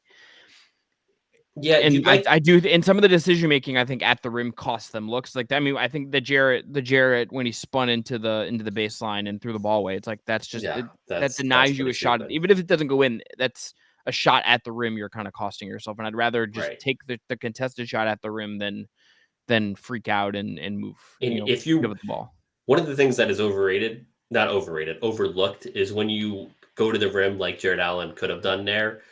You have a lot of guys crashing too. So even if he does miss it, you have a good chance of getting an offensive rebound and keeping a possession alive. And when you turn it over, trying to make a Luka level pass, that doesn't help. Because if you make that pass, it's like a 1% probability when you're not Luka or LeBron that pass is going to work. Right. Yeah. So anyways, you like where the Cavs are? I think we'll get a good idea of how this game's going to go in the first 5 minutes. if the Cavs come out like they did last game, not last game, at the start of the first half, and they have to battle back the whole second half, you don't really love their chances. But, if they are showing you some of the stuff that they showed you at the end of the second quarter, then you would like their ability to take it over.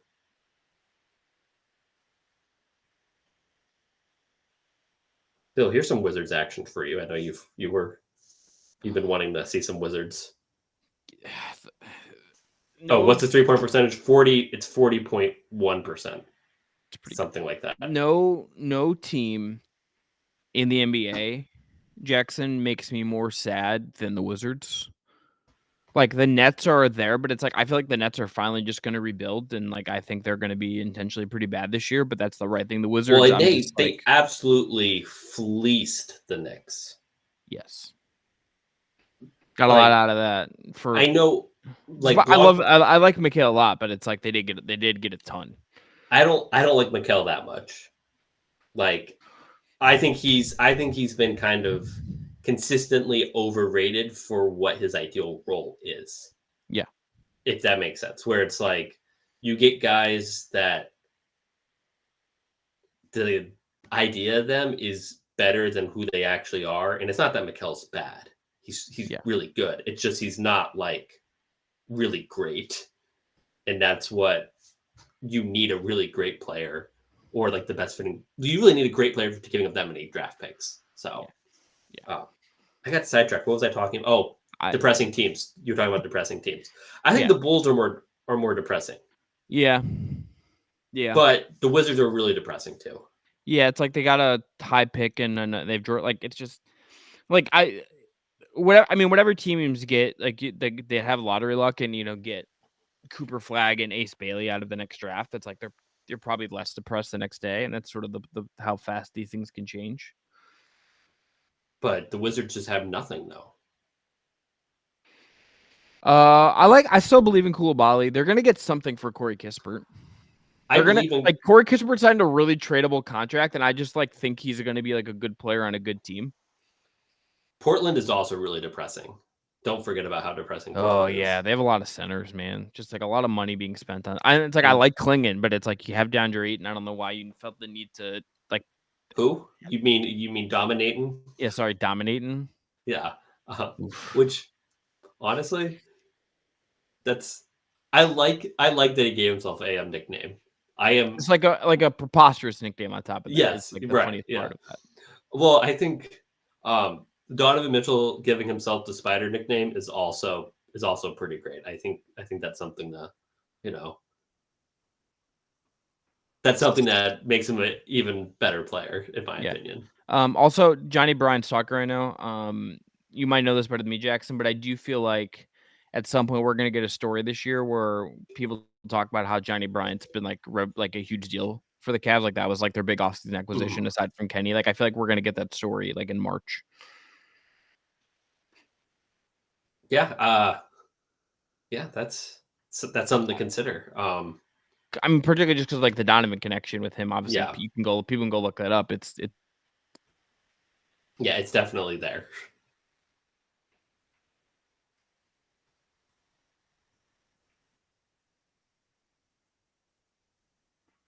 You nice. Like that getting to the basket.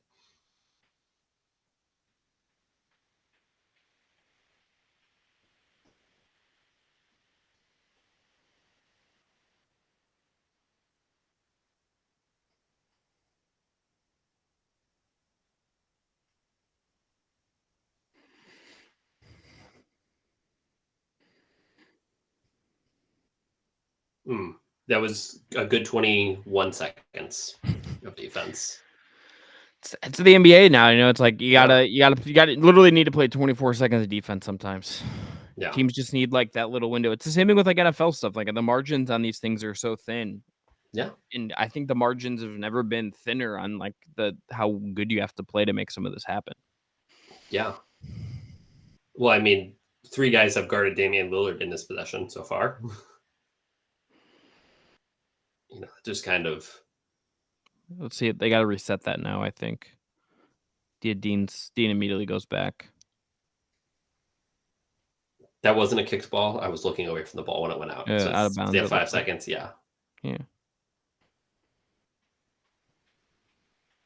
I mean, it's like that. It's like you can't really do anything about that. It's Yeah, like, I mean that's. unless you like hard double and like risk the like leaving someone open. It's like, what are you supposed to do? I think in the position that Evan was in, if he doubled, that's probably a foul. Shoot it. Yeah. Good shot. Process. Yeah. You like the shot. You like the outcome. Like it's just you want that. God, Mitchell. No. Are you in agreement with me, Jackson, that like you became more convinced of how good he was once you started watching him regularly? Oh, he's phenomenal. I think he's severely underrated. And I think he hasn't I don't think he's been particularly good by his standards so far this season, and he's been phenomenal.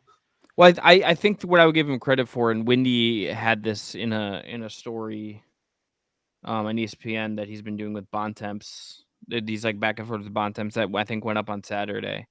Either that or Friday, one of the two. That Mitchell, I think him kind of listening to Kenny and giving up and like empowering Mobley in particular, but really I think giving into what this is. I think there is something to be said that he has sacrificed some in a way that has been better for the team, even if it means he's not. I mean, even if it means like he's like maybe not going to average 28 a game, might average 25, but he might not average 28, but the team is like better just because it all works better. Yeah, I mean he's been so. Yeah, I was more assuming that he hasn't like taken over games, and like it felt like during that stretch from like December to February last year, where he was just phenomenal. Every minute he was on the court orchestrating everything, and you could just see that like he is one of the top 10 players in the league. Mm-hmm. And when you're buying into a system, your numbers aren't there and your fingerprints on every single basket aren't there the same way. And, you know, the Cavs also haven't needed him to really come through in the fourth quarter, except for that game against the Knicks. And he did come through in the fourth quarter. They could need that again tonight. So that's also one of the things where he's been a phenomenal fourth quarter scorer in the past, just winning games on his own. And the Cavs, a lot of these fourth quarters, well, what is it? 5 of their fourth quarters haven't been competitive in the slightest. So, you know, that also plays a part. But I really like the way he's started games, especially that game against the Lakers, where he just kind of came out and said, hey, I want to see him take that shot. And it feels like but like even that, he looks smoother as a roller. Yeah. Even with Allen on the floor, it's like that kind of smoothness in a pick and roll with him when Jarrett was on the floor. I don't know if that was consistently there last year, and it's felt very consistently there to start. Good help from Donovan there. It's a very good double. Wall up on the back.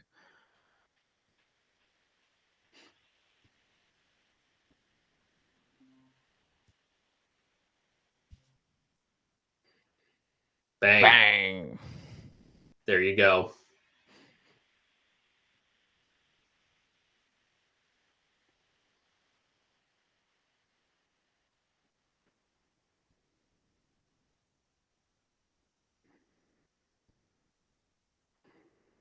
We'll give it back to Darius.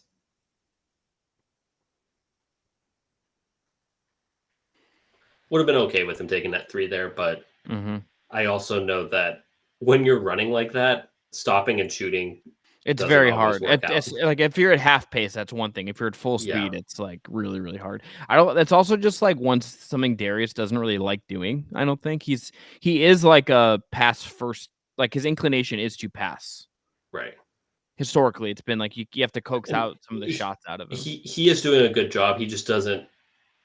He doesn't. Yeah, that situation there is not one that he's historically. Yeah, Brooke, that's not a foul. That was just situational. Really good defense.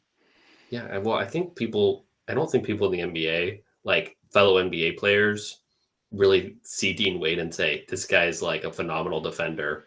Yeah. You know what I mean? Like he just doesn't have that defensive reputation that he should have. So I think it's probably just really frustrating. Yeah. I've been trying to tell people though, so. You've been trying to hashtag let them know for a long time. I have been, and I think I think we are.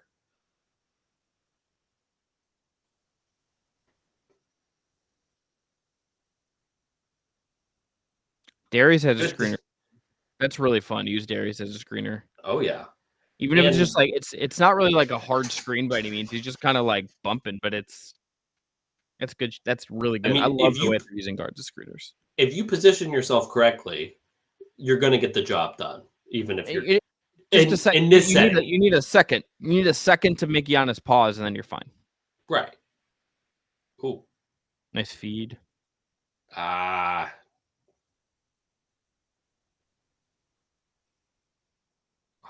Did his best Kevin Love impersonation. Oh, Mobley, you got to shoot that. That was a that three. You have to shoot that. This is not what I like.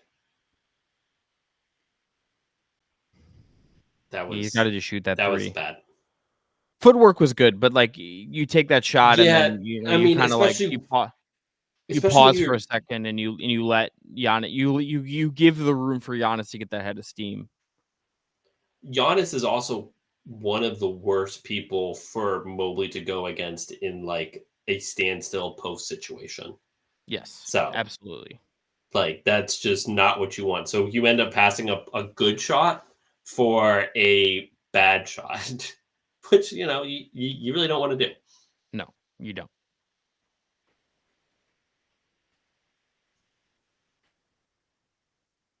And he wasn't shooting when that foul came through. Yeah. All right. If you are watching on YouTube and you would like to be involved in the chat or watch the stream along with us, head over to playback.tv/Fear the Sword. If you are watching in playback and you'd like access to the stream, let us know in the chat. I am Jackson, the site manager for Fear the Sword. I am joined by, I don't know if he's a good friend. We'll say my colleague. No. Well, I think we're good friends, so this is actually okay. Good friends. Good friends. Honest. Thank you. Good friends. Chris You're my Manning buddy. here. You genuinely. I'm going to be earnest for a second. You're one of my favorite people I've met covering sports and covering the Cavs, and we wouldn't be friends without it. So I'm really glad we're friends. I am happy that you in 2019, you asked me if I wanted to be a site contributor for Fear the Sword, and that's right. Thank you. Look at how far we've come a long way. Everything has, we've come a long way. So, so I'm joined by Chris Manning. You may know him from Locked On Cavs and Just Basketball, the podcast. Not talking basketball, just basketball.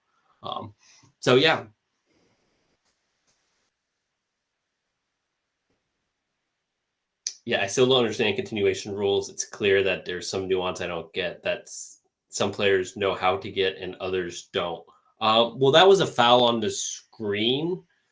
So I think if the ball was up when he's shooting, if the ball's in the air when the foul occurs, then you get free throws, right, Chris? Or because you don't see that called very often. No, that was it was kind of a weird, like middle ground kind of call. I love that, but just tic-tac-toe. Love that NBA teams just play tic-tac-toe. Quite funny to me. Did they do it with the guys running, doing the layups? I don't know. I wasn't paying attention. I wasn't either. Because I don't think so, because I don't see people on the court. So I don't know. But if you're doing that that's my favorite reoccurring halftime or like timeout thing is like the tic-tac-toe because you got to make your layups, and it's tough to make layups under pressure with a lot of people watching, and I think people underestimate that, and I think that's what's really fun to see. It's way more fun than like, oh, can you make 8 threes in a minute or 8 free throws or whatever, because that's just like it becomes like pop a shot where it's like you just got to get attempts up, and then that's just not really fun.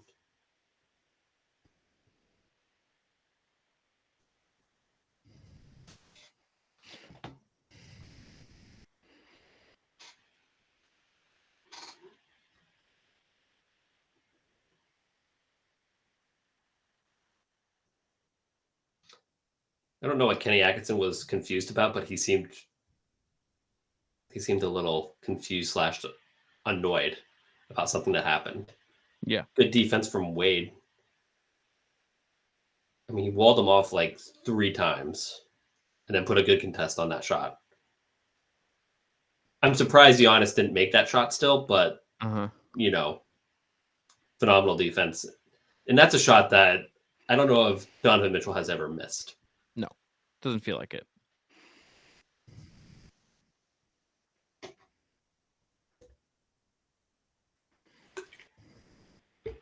Walled him off once, walled him off twice, walled him off 3 times. He had to use the off arm. Could have got called for a offensive foul there. But just really good stuff.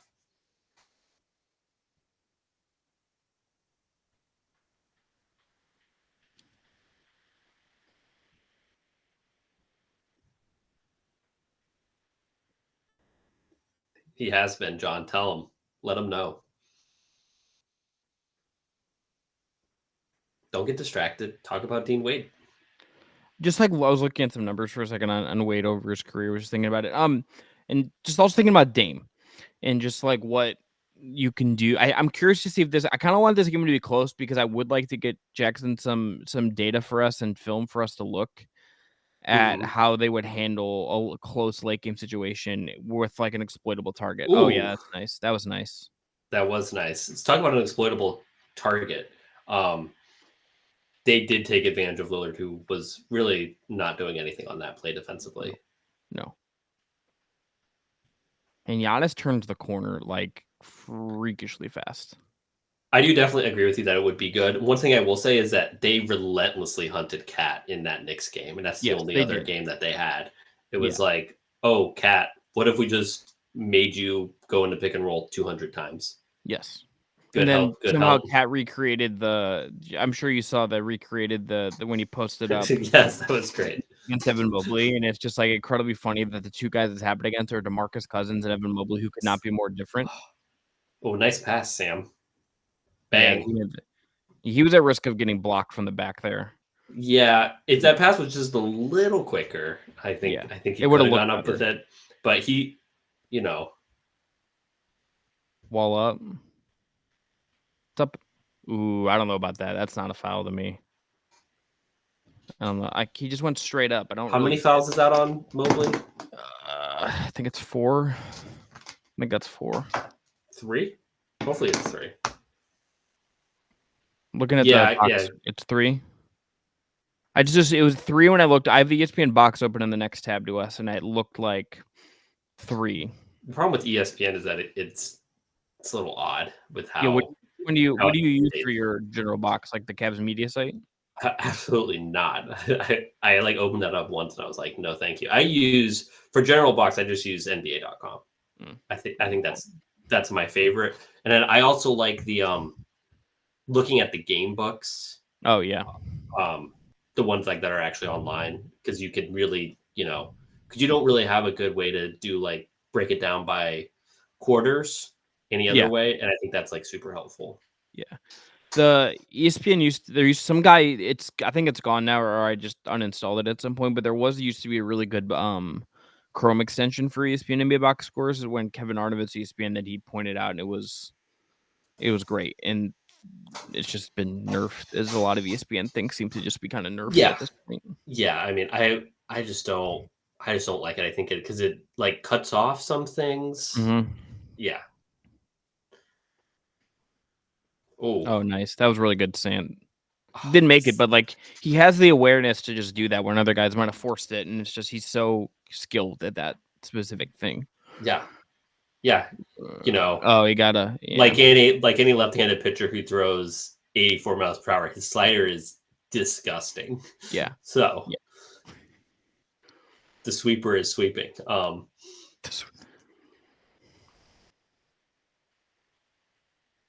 Even this is so different, just like having someone else bring up the ball for the sake of like lessening the load and then running a different looking set. Yeah, and then having it's just like these angles and the different ways you can attack. Like they got into double drag there, and it's like every other time they got the double drag, it looked almost the same, and that was like a different variation on the same thing. It's like you invert yourself. Invert's not the right word. I don't think it's the word they would use, but it's like they're backing into it in a way, and it just makes a ton of sense. Right.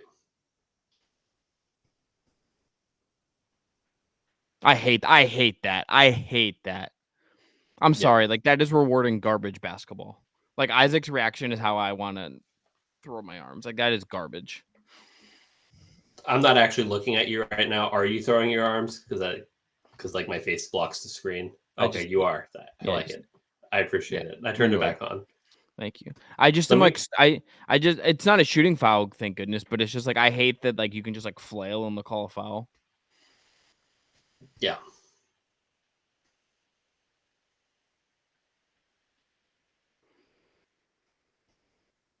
Niang and Merrill double teaming. I like it. I got the ball out of his hand. You got to just clean up that rebound there. But, Portis is bigger than Okoro. Yeah, like, at some point, it's just like you do the switching and you get the benefit of that. But then you do have that risk on the back end of that happening. But it's a gamble worth taking. Oh, yeah, for sure. And I do like, especially if you're like a bad defender, I like being more aggressive if you're a bad defender. Because you're at least doing something. Mm-hmm. Especially if you have the backline the Cavs do. That's the second take where it was a nice take that Darius was not able to convert it.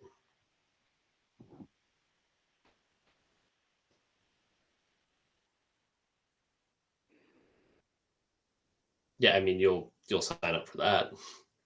Absolutely. Brook is like Brook how low Brook gets is funny because he's like so big, but yet he gets like he turns himself into like he's 6'4" because of how low he like sinks down when he's in that stance. I mean he's so good. Like I just appreciate how good he's consistently been with athleticism that has like been declining for like a decade, really. Yes. I mean, because he had, what was it, like 20-ish? He had those like back injuries that he kept missing a ton of times, and it was like, well, I guess Brook Lopez is, Brook Lopez was great, but that's probably the end of his career. And no, he's just still really good. And it's, the Bucks have a million problems. Brook Lopez is not one of them. No, not at all. Also, I just realized I'm wearing Bucks green. Yeah, what are you doing? I mean, I'm just kind of like wearing like colors in a Cavs hat, but yeah, I know you are. I mean, you are now a full Cavs fan. Which I mean, honestly, yeah. Like I've just I'm tapping back into things that make me happy. So that's good because we're healing. Because I could, I don't know if Jackson just always just cook been me. a Cavs fan. No, you cover you get so close for so long, and the way certain relationships are, and you just kind of like to me at least it got just beat out of me. Yeah, I understand. And now I'm just like going to games. And you also covered I would say the height of your excitement while covering them was when they were dreadful. Like because you were in the trenches because you started Locked On Cavs 18, so like you saw the finals run, the last finals run. Yeah, because I started at Fear the Sword in college. Right. When I was a sophomore, I think, because I ran the fan-sided site for a year. And then I was either a sophomore. I think I was a sophomore when I went to Fear the Sword to work with David and Justin and Carter. So that's 2013. I can remember going into a class like my sophomore or junior year and having to like call Trevor Magnotti, who real ones will remember just being like an awesome blogger, like really smart guy. Fear the Sword had some dudes back in the day. We literally had a guy that like for like, oh my, when it got really bad and I didn't know what to do anymore. And this is not what I was going to, I had to call Trevor before I went into a class at OU. Shout out, wrong side. Where I had to like tell, hey, Trevor, the Cavs just traded for Spencer Hawes. It's 9 a.m. I'm going into a class where I can't use technology. Can you please get a post up about the Spencer Hawes trade? Yeah, listen. Tony can attest to how many texts he gets for like, hey, do you want to write this thing up about Ty Jerome missing tonight's game? That's just part of the blog. You got to feed the beast. Yeah, definitely in the trenches. I'm trying to think of. I mean, we had some dudes. It was like David and Carter. Everyone knows Carter and Justin. Jeff Siegel, who people may remember in early Bird Rights, like he works for Clutch now, doing their cap stuff. Like a really great guy. One of my favorite people I got to know doing this as well. And he was writing for us. We had like a huge budget at one point. I'm Harrison. If you catch me saying this, you can text me and yell at me, but you don't have to approve my paychecks anymore. We had like a really big budget, and then when LeBron left, it went down like by a wide margin, but like it didn't happen immediately. So I had a couple months where the Cavs were like, there's nothing to write about. So it was just like a signing series where it was like, let's just write about other NBA guys that we really like. And Jeff was writing about like Steven Adams, and I was like, this, like, I don't know what else to do. People didn't like it, but like, uh-oh.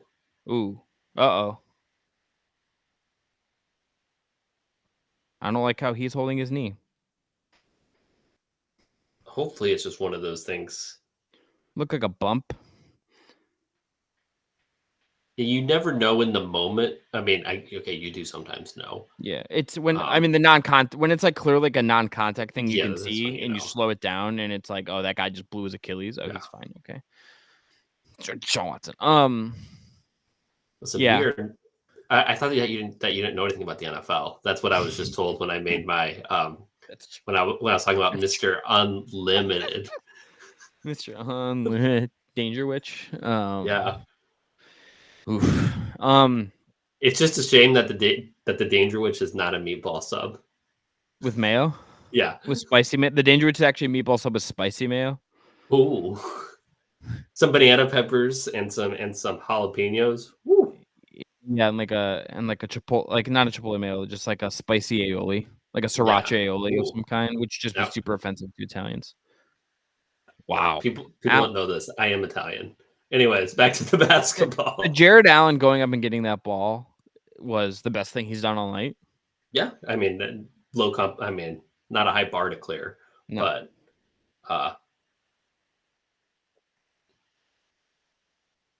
nice rebound, Sam. That was good. I feel like they're just rebounding more intentionally this year by just like saying, don't like just go get the ball. Oh, I mean that was a hard pass. Like I know he was open. That's like that's an insane pass to try to make. Oh, bang! Very hectic possession there. Yeah. You love when it ends in a three, and that's what Donovan Mitchell does. Donovan is also hilarious when he makes those insane shots and he just like lays on the ground for a second, and it's just like he then like just spazzes up. It's just like very funny the way he like will react to those sometimes. Also, Mitchell almost got caught for 3 seconds, just like VIP chilling in a restricted area for no reason. Would he clap in the same way Jarrett does and like celebrate it? I don't think he would celebrate that one where he was just kind of standing underneath the rim. It wasn't like the bit that they're running. No. Yeah, great That's pass. An assist. That should be an assist. Yeah, great pass from Jared Allen. Good awareness, good sticking Craig with Porter it. Jr. standing up and just being like he's like a pastor is just incredible stuff from Craig Porter Jr. Like a Jameis Winston. Yeah, he's like James. Yeah, I don't know who that is. I don't know what the NFL is. Oh, my apologies. It's okay. Oh, he's that guy on Instagram I've seen, giving the inspirational speeches, eating the W's. Like it's that. Did you see him at Swenson's? I did. Have you seen his week for Swenson's content? Look, I think we don't have enough Swenson's content, in my opinion. Actually, that would be a great Fear the Sword like hang. It's like we all go to Swenson's and then like go watch basketball. That would be a great. There we go. Bronny not like in Galley Boy is just like insane. Yeah. Well, wait. What kind of shake did he order? Did he get a shake? I asked Braun is like him a banana. About all this. It was not a Braun shake. Braun is like a banana shake guy, and I just find that like the first time he came back with the Lakers, he had a banana shake, and I was like, "What are we doing?" Yeah, I asked Bronny what his order was. Double cheeseburger with bacon, and then onion rings, and then I forget the drink. It was not a shake. It was one of their because they have like those special like sodas. The Ohio. There's like the Ohio and the Florida and stuff. Yeah. It was one of those, and then I was just like, you don't like Galley Boys, and he said the what is it, that the olive on the top, he says it really just throws throws them off because he does Just not don't eat like olives. And I said, yeah, dude, but you can just take it off. yeah, He's that's what like, I do. yeah, I'm but only a recent green olive like converter. and he also doesn't like the sauce. Yeah, Dan. You Okay, get here's it. the thing. I was scarred by Michelin olives. There's actually a pizza place on West 65th in Cleveland, Ohio called Sense that has a marinated Greek olive with like lemon zest on them that converted me on olives. So I have not had Swenson's in about 7 months. The next time I go, I will eat the olive. Yeah, I mean the olive's great. But then he also doesn't like the sauce, and the sauce is like the best part. Yeah, like you're missing the whole point then, my brother. Right. So, I like how Dame just didn't even jump. Isaac's just like yeah. Do they keep, I mean, do they keep I know they keep stats, right, for jump balls when won. So that's a we've never as far as I know, there's never been a blog that was like arguing the team is gonna win their team is better because they win jump balls. Like that would be a great straw man argument. And I do not believe you can tip it straight in the basket. No, you cannot. That would also just be so insanely hard. Yeah, I mean, if you do, you should get the point. It has to touch somebody else. Yeah. Because the clock doesn't start until it touches. Yeah.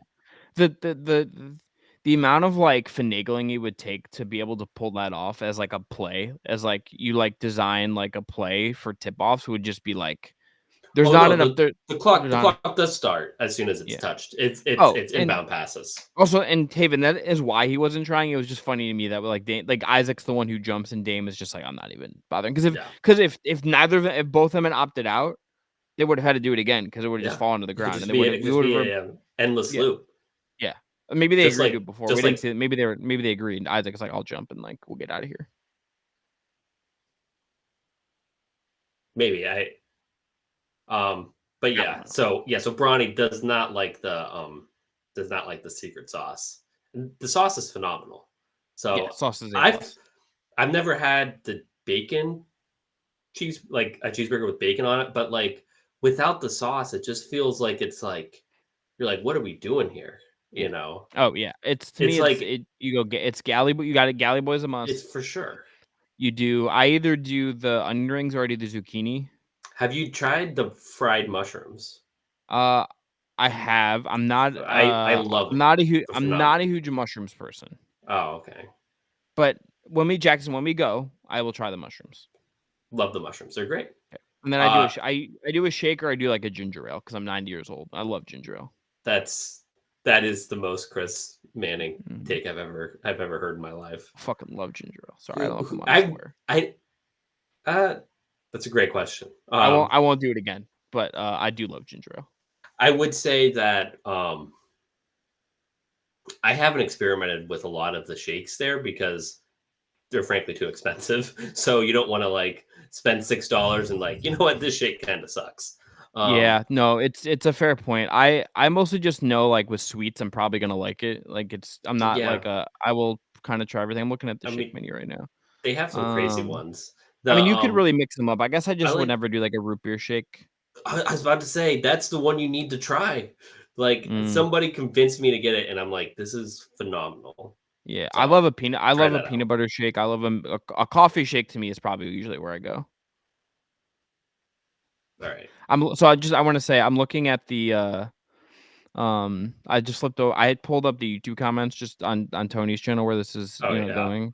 And it's like someone said, "Whoa, Chris Manning is alive," and Chris Manning talking to a microphone. It's like, yeah, I didn't die. I host another podcast, but also I didn't just like vanish off the face of the earth. I exist. Well, you might have. It's true. I thought about it. I did. Some people do. That is actually. I did think about just like moving into the mountains in Utah. A phase in the life cycle is vanishing off the face of the earth. So. That's true. That is true.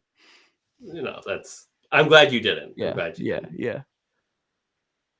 But if you did text a group with like a picture of like a mountain saying new home, I would not be surprised. No, that would be like, oh well, Chris just got broken.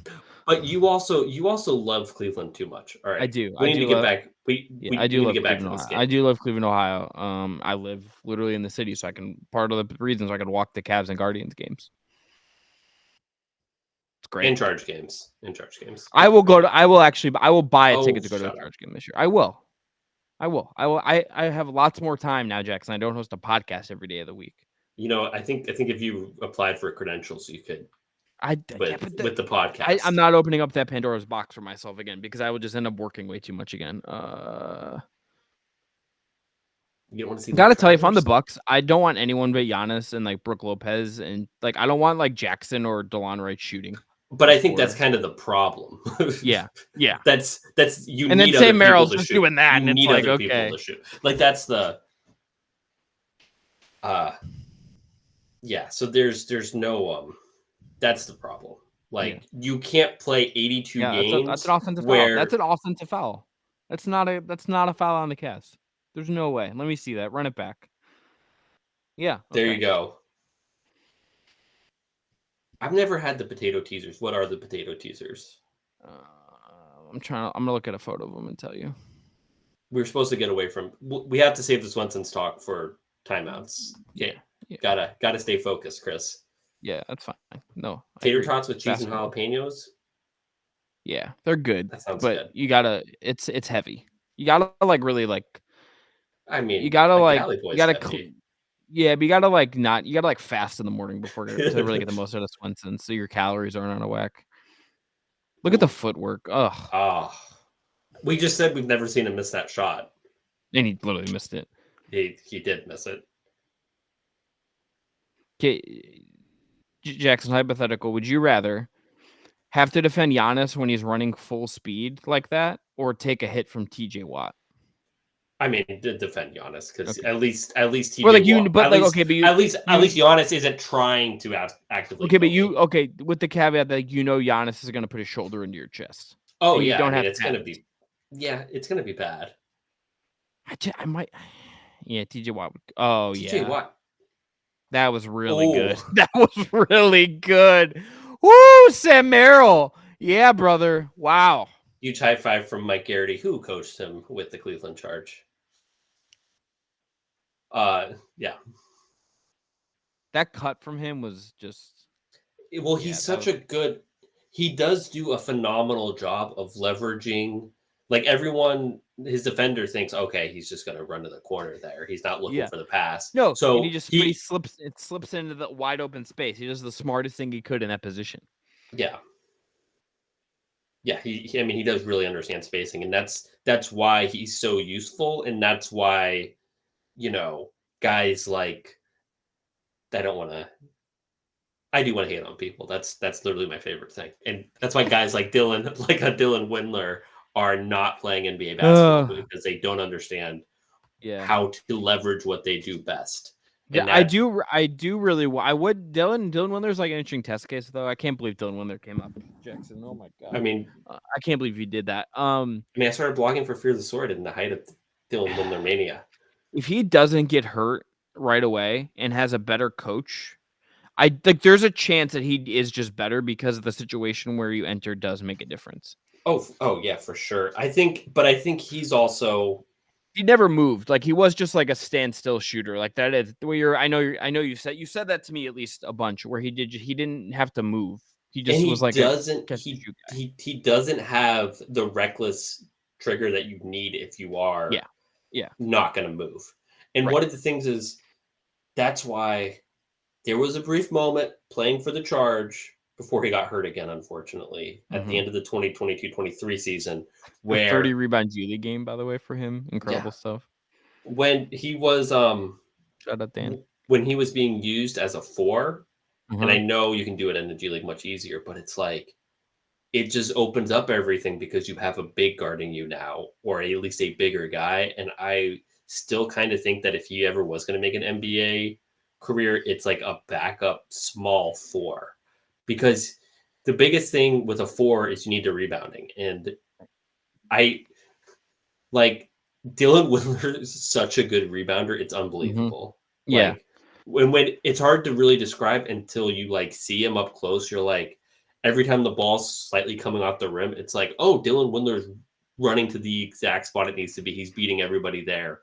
He high points the ball. He's just really good at it. So it's like, I kind of think that there was a path there. I'm looking up seeing if I can find it. I'm finding he's averaging 10.7 points, 8.2 rebounds, and 1.7 assists for the Perth Wildcats over in Australia right now. Yeah, I mean that was a straight up trade for Luke Travers, because that's who Travers played for 3 years, I believe. Yeah, wasn't he with somebody like Adelaide? He was with Melbourne. Yeah, he was with Melbourne. Yeah, Melbourne. Oof. Merrill with the tip. Yeah, okay. That makes sense. Well, I mean that's tough. They defended that as well as they could have in that situation. I don't know if Sam's tendonitis was from overshooting, but I do know that people with the charge did have to tell him sometimes to go home. That's a foul, Giannis. Like if you get that call 9 times out of 10. It's like, I think those where they're complaining, like where Giannis was just complaining, where Brooke was complaining a little earlier. I think it's just really frustrating when you know things used to be good and you can just feel them not being good, and then everything is just frustrating. Yep, under 500 with Doc Rivers. I was looking back at their record. They were I will say they were bad with Adrian Griffin. Yeah. He understandably got fired. They were like 10 games over 500. They went to the in-season tournament quarterfinals. Like they were legit. Like they were like legitimately like a functioning basketball team. They were not a championship. CAVS Celtics NBA Cup game is going to be just bangers, you know? Yeah. Sorry, Emirates NBA Cup. Yeah. You will be getting an email. I won't. I'm joking. That dribble with the core, because his core is so damn strong, is just like it's like a high step for like a running back. Yeah. It's a great comp. I mean, his lower half looks like a running back. Like, you know, just saying his legs are like they're tree trunks. Oh, all right. George was Icarus there.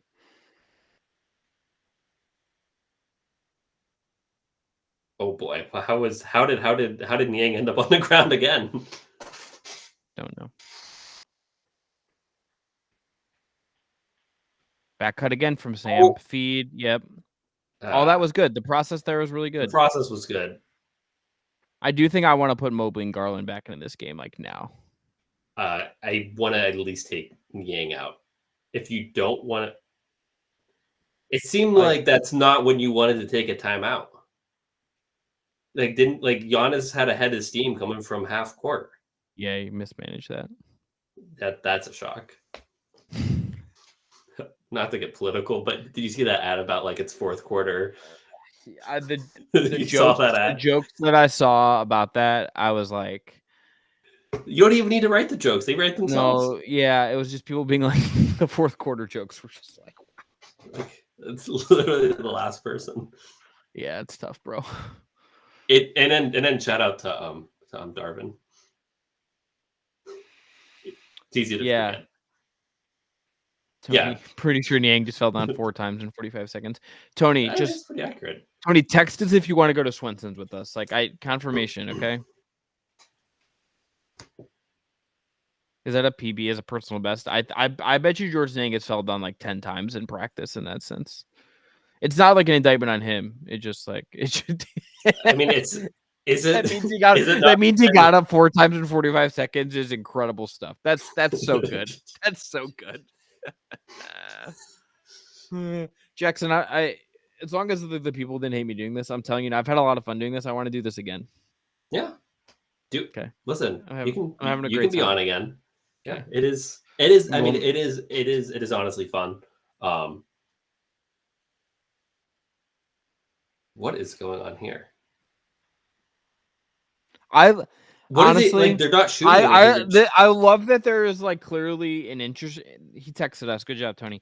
I love that there is like an industry of like, what if we made t-shirt cannons that are like literally like weapons you would sell to armies? I remember the Cavs used to have an incredible cannon. Like I'd say like 2015, 16, like Moondog was like hitting people up where I was sitting. Like hitting it way above, and like people in the front row would be like this, and it's like, no, you would die. Yeah, no, I really want to shoot one of those just one time because I feel like it would feel incredible.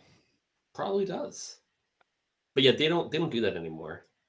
They used to No, also they have the also ball shooter that used to go up to the second level too.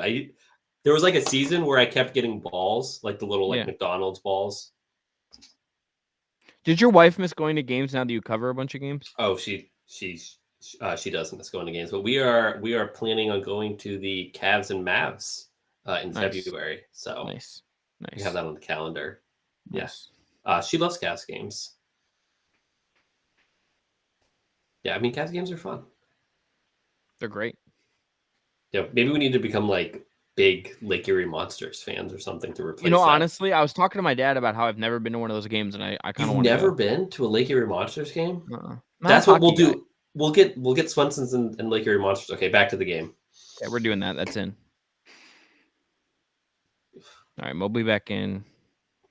Yeah, the argument against the Wade staying with the starters is you in this situation you have Wade on the court instead, and Yeah, that's a pretty compelling argument. yeah. I mean, you could finagle it and stagger it. You know, Yeah, I think you can.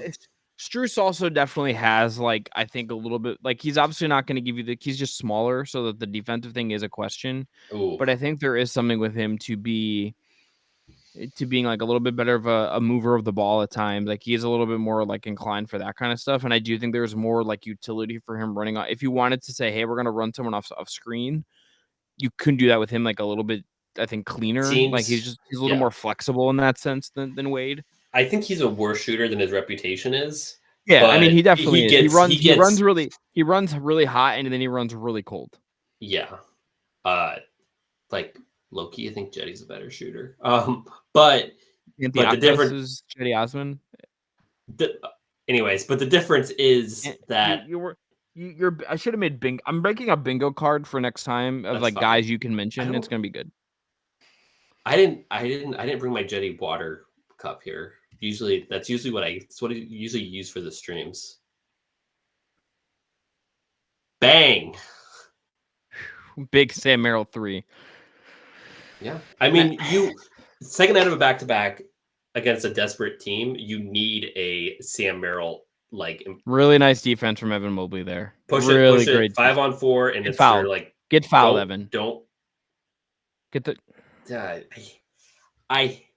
I wanted him to I hate that shot. I wanted him to drive and get fouled. Yes. That's yes. Not partially because of my bet, but also because it's the right basketball play instead of passing to George Niang in the corner. Yeah. Like, well, it's also like 5-on-4. Take it straight to them. Mm-hmm. Like that is a good shot if it's 5-on-5, but 5-on-4. Yeah. Just dunk it through the basket, especially with the kind of game Niang's having. That's just you can't do like Dame good on you. He's good. That's an incredible finish on Evan Mobley. That's really, really hard. Yeah, it is.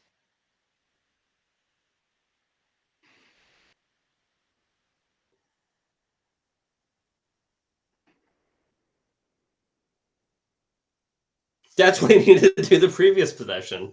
Phenomenal finish there through a good defender. What did you need? 15? So you just need another basket? Yeah, I'm looking right now. That 14. Oh.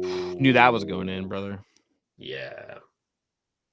Yeah, he's at 14. Yeah, so one bucket for Mobley and that hits. And then if they win, I'm on so possibly 3 for 3. Wow. I'd say without getting too mean, I think they've ridden the Niang minutes as far as they can. Yeah. Oh yeah. I would say that's still the spot on the roster. If you're going to use a salary to do something, that's very clearly the guy you're thinking, okay, what can you do with him to get, something different? Yeah. Yes.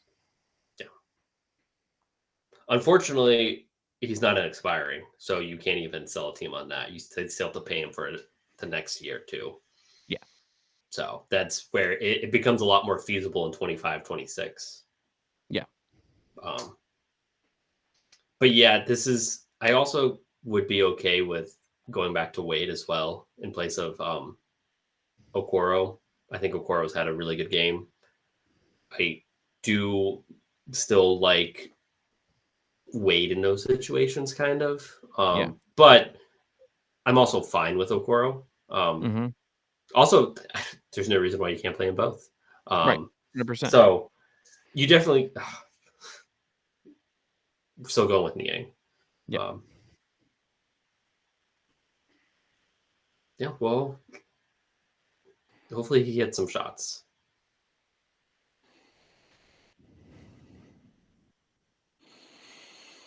I mean, Jax, this is what we wanted, you know? Like, this is what I think we wanted out of this game.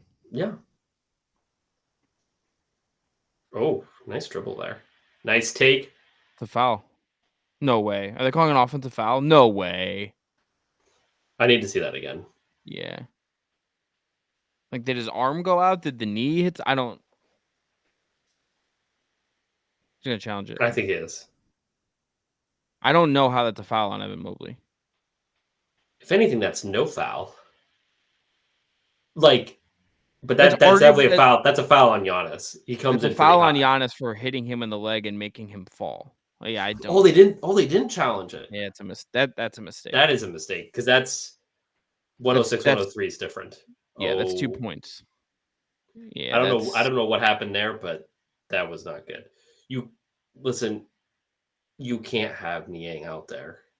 You're playing 5-on-4 on both sides of the ball. Yeah, you want Wade. Well, he's not out there. Never mind. Yeah. Big answer. I mean, I love the trust in putting Okoro out here, partially because of the Dame thing. Like, if they play the Knicks in the playoffs, you could absolutely see this scenario where it's like Brunson's having a big night, and that's your best option to defend him down the stretch, 100%. Or Maxey if you played Philly. I mean, but then you just can't do anything about that. You got it. Like, I know you can't do anything about that. Mobley still needs to be more connected. Yeah. He has to know that you will take anything inside. Yes. Anything. So you just can't give that up. Good finish, Jarrett. Great process there. Mm-hmm. Hopefully whoever's guarding Lillard. So one of my things is that, like they're going to get the Mobley switch again. Going to get Allen. Try to get Allen switch? No. Okoro stayed with him. Rotate. It's all good rotations. Good rebound from Isaac. It's definitely something that we haven't seen in the past. Isaac's getting the game ball, I think, if they win. That's what they're... Yeah, they're doing game balls now instead of the chains. Is it branded yet? Because no. It took me to the fourth quarter, but Cynic Chris is here. Thank you. Yeah, I made it. Is it a K Jewelers basketball or something? It's not. It is the game ball, but unfortunately, depending on how things go, they need to secure that game ball.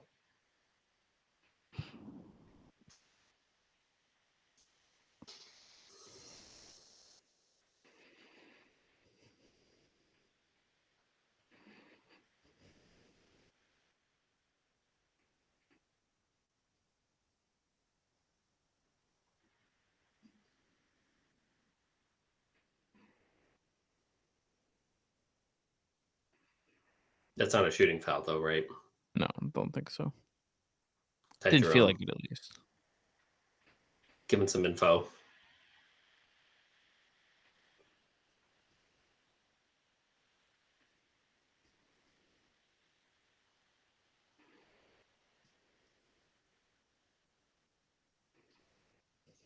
You know it's closing time when you see Donovan's forehead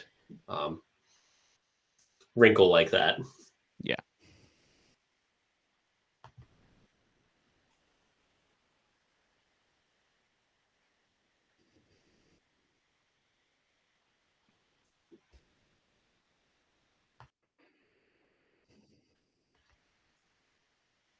Also interested to see if they do down the stretch, they do some offense for defense subs with Sam Merrill, just with how good he's playing today. Mm-hmm. But I also understand that if you did that and the Bucks didn't take a timeout, they will relentlessly try to hunt Sam. Mm-hmm. But also, if Sam knows that and isn't giving up a 3 to Lillard, that's something that you're okay with even like encouraging in a way. Mm-hmm. So something to think about.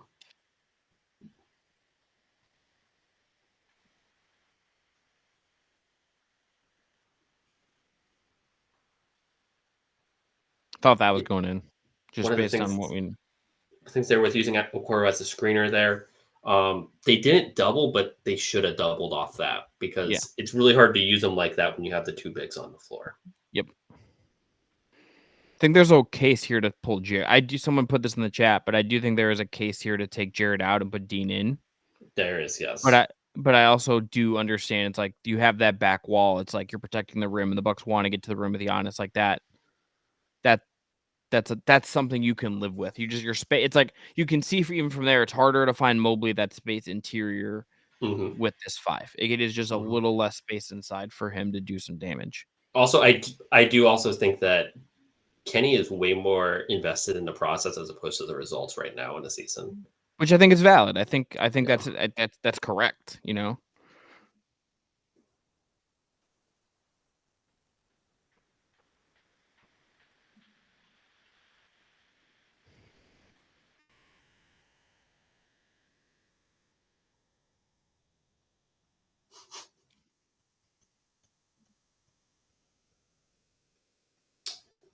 Yikes. I don't know, man.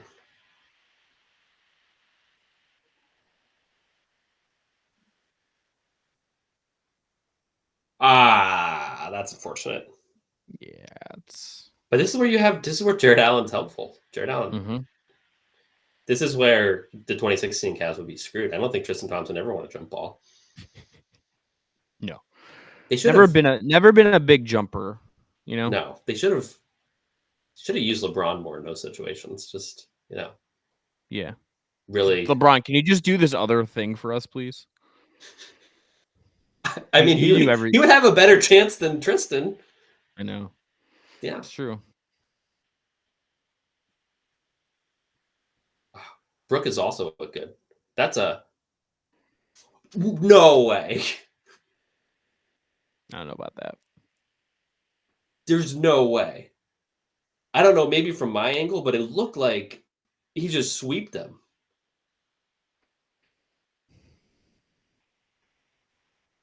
Oh, he did. He did. Good eyes. Good eyes. I don't think I've ever seen that before. I don't know if I've ever seen a foul like that before. Oh. Got like on a Chargers hat in Milwaukee. That's interesting. Chargers hat. I just assumed I heard. I don't know anything about the NFL. Oh, all right. Stay up on him. Good job, honestly. Really nice contest. That's what you need to do. You need to stay up. If he blows by you, that's fine. You have. Well, that's probably why you have both of them on the floor, and why putting Dean Wade in here is you're not doing that. Yep. Good pass. Finish that. It's a foul. That's not a foul. Good pass. Good reset. Donovan Mitchell hero shot. Look at Isaac Okoro. Wow. Good timeout. Just we are so white. We're so white. Yeah, 100%. Clapping at the same exact time. I can't. As Isaac Okoro gets an offensive rebound, just that hustle. Great job. That's also great job by Evan Mobley too. That's twice tonight. He has literally just true. But it's twice tonight. Okoro's literally just got on the floor and been like the guy at the bottom of a pile in a football game to recover a fumble. Yeah. I mean, but that's his role. And that's kind of the things that kind of annoyed me is that you can't be a defensive first guy who doesn't do any of that stuff. Yes. And I don't think that was anyways. But one of the things, Kenny in training camp and his media day, he talked about offensive rebound 9 times unprompted, and you see why he specifically, whenever somebody would bring up Evan Mobley, does Evan Mobley need to shoot more threes? He's like, yeah. And then offensive rebounding too. And it's the same thing with Isaac Okoro. And you see why, if the Cavs get a basket here, if they get a 2 or 3 here, go on to win this game, you can point to this one offensive rebound and say, this turned a loss into a win. And that's one of the things that I think when we talk about Kenny Atkinson as a coach, this is where some of those points of emphasis and stuff is really paying off. Yeah.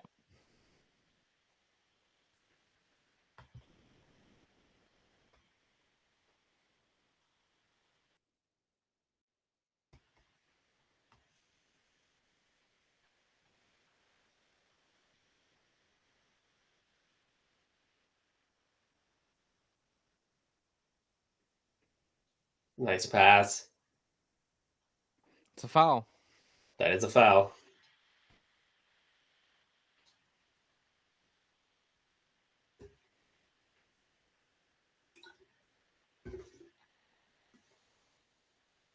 Did Allen have an opening when that first pass came through? It seemed like he probably did, but he's pretty hesitant to like he doesn't. He will take that shot, I think, but it's like once a game he'll do that. It's not something he loves. And I think in my brain, I do think he seems to prefer the floater when he's like dead onto the rim, not really from the side. That's true. Like he wants to get the. It's easier. Side, it's easier. You know? Yeah, it is easier, and I think he wants to go like he likes dunking from the side, like little slip. And he definitely wasn't dunking that, but yeah, he also would have got fouled if he tried to. Mm-hmm. But he got fouled anyway, so. Mm-hmm. Dame had a shot there if he hadn't turned his body. He did, but I mean they scored, but also Giannis is Giannis when he's that low in the paint. It's like good effing luck, man. All right, you need to get a good shot here. What are they going to do? Isaac Okoro pick and roll. They should double this. They kind of don't really know what they're doing.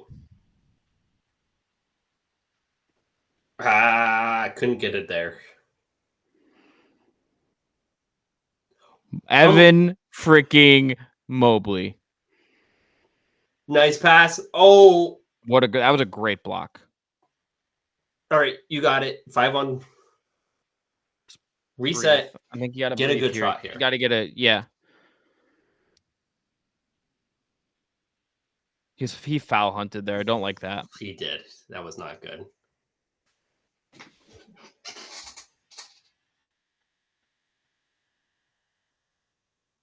Yeah, of course they don't. Yeah. Yeah. You definitely didn't want to take a timeout there. You don't want to waste your last timeout in that situation.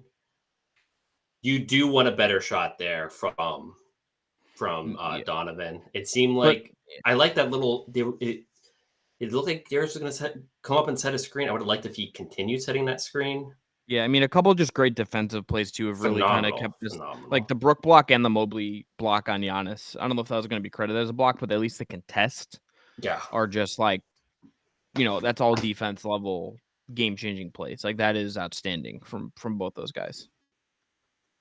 Do they put Dean in? No, they're not putting. I was going to say maybe you put because you're going to take a timeout no matter what. Yeah, I think you're pulling. I would just put Dean in there in place of Darius, right? Like that's. Yeah, and you leave Donovan on just in case like you have a situation where you can go real quick. Yeah, probably. It's probably what you're doing here. That's what I would do. Because you don't want to put in anybody cold. Right. He's leaving his hoodie on, so it seems like they're going to just keep rolling with. And he has been sitting for a while. I don't know. I haven't been tracking like how long he's running the bench, but he probably is at this point. Like, well, I know Niang's been on the court longer. It seems like, anyways. Yeah, it's felt like it. Yeah, that's kind of the thing with Dean Wade, though. It's like he does just kind of sometimes you forget he's there for a couple minutes. We'll say there was that Portland game 2022. Allen had a nice contest on Lillard game winner. Could we see something similar to that again? Isaac on him is the right call. Tough shot. Can't. Nothing you can do about that. No. Like no, because you can't. If you get closer, that's a foul.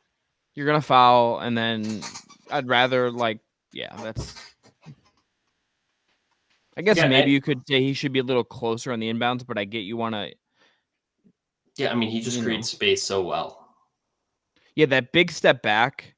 Maybe where he gets. Yeah, go ahead. Maybe. Like Garland could have helped off more, but if the Cavs do lose this game, I think you're going to go back to that possession where Allen didn't finish the dunk, and then Donovan There's definitely the start of the game. Yeah. Well, yeah. But just talking about like the last couple minutes. Yeah. You know, And Jarrett missed a free throw. Even on that Dame shot, I think where he steps is so. I think that's sort of incredible because he steps to a spot where it's kind of hard for Garland to actually get over. Like it looks close, but it's actually kind of far enough away where Garland is going to have a hard time to reach over and contest.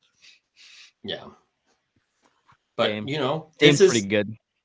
This is a moment that you want to learn from. Is Niang checking in? I mean, they want to put another shooter on the floor. I just wonder if who they're pulling. They're going to pull Okoro. Yeah, but wouldn't you rather have Sam? Like, yes. I'd still rather have the two bigs. I would want Garland, Mitchell, Merrill. You're also not. You have plenty of time. You have 9 seconds, no timeouts. So you got 10 seconds. Okoro's still on the floor. What is? I don't understand. This needs. Bang! Whoa! Donovan Mitchell. Unbelievable. Tip the cap. I mean, none of that was optimal. Almost turned it over on the inbounds. Almost turned it over on the handle. Literally. What was the plan? The plan. I don't know what the plan was. That would be my first question about like what they were trying to do. The personnel was fascinating, and yet Donovan does that. Pretty sure Darius said, yeah, that is just.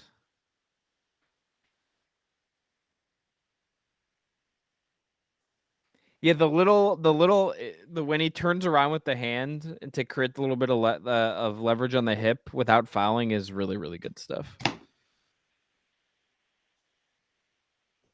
Bang. Unbelievable. Now, do you leave Niang out there for defensive purposes?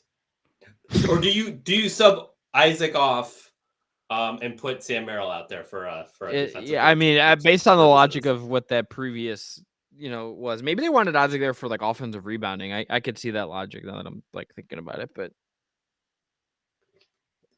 just a frantic tip in or something. I guess that's maybe what you're thinking. Have you never seen Dean Wade get a rebound? There's just no. Here's the thing: we're trying to like logically break down what they tried to do before, and sometimes I think with end of game NBA stuff, it's a little NBA just goes to, okay, why is Jordan Niang on the floor? I guess there's 3 seconds and he's tall. They put it and Dean Wade's back out. They just put all the taller guys out there. That's fine. All right. So Mitchell is out. Yes. Garland's out. No. Niang's still out there. Okay, but he's tall and there's 0.3 seconds. Right. That's true. Like that. This is logical. Okay. He's gonna stand. He's literally there just to be tall. They're gonna try to spring. They're gonna try to spring Dame elevator. That is way too much room for Dame.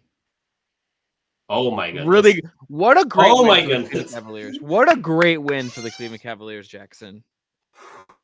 Wow. The Cleveland Cavaliers did the dang thing with that. That is just that. Look at my guy Jimmy Longo getting the shots. Cannot wait to see those. Love Jimmy Longo, my guy. The photo he took the other night. Did you see this, by the way, of the Garland pass, the no looker to LeVert? Did you see this photo? I did not. I'll send it to you. It's generally one of the best photos I've seen, like sports photography ever. I freaking love Jimmy. He took the slam cover that people that I framed in my living room of Jarrett, Evan, and Darius from a couple years ago on All-Star Weekend. What a win. That was an unbelievable shot. That contest was a phenomenal contest. Yes. Also, I think that late game defense could have been. Yeah. Let's see what he has to say. I want to hear this.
It was.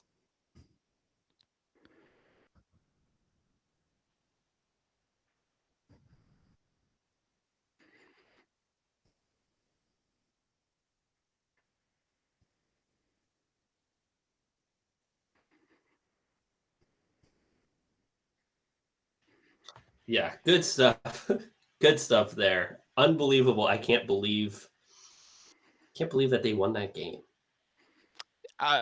Considering the know. start, the first quarter in general, just like not a good first quarter. You know, what are they outscored? I'm trying to see if I can summary. But I think so. Like when we're talking about Donovan Mitchell and putting the team over the top, you see now where for them to win a game like this last year, Donovan would have had to have like 12, 13 points in the fourth quarter probably for that to happen. This year, it seems like the process is good enough that that's not necessary, and he's just putting you over the top. And I think that was always the hope when you traded for Donovan Mitchell, is that he's the guy who's putting you over the top because the team that we have here is so good and really works well together. And I think you saw that. Absolutely, man. I mean, what a just electric way for them to pull that out and do it that way. To have to do it with a lot of grit, a lot of hustle, all the white guy buzzwords we get throughout here.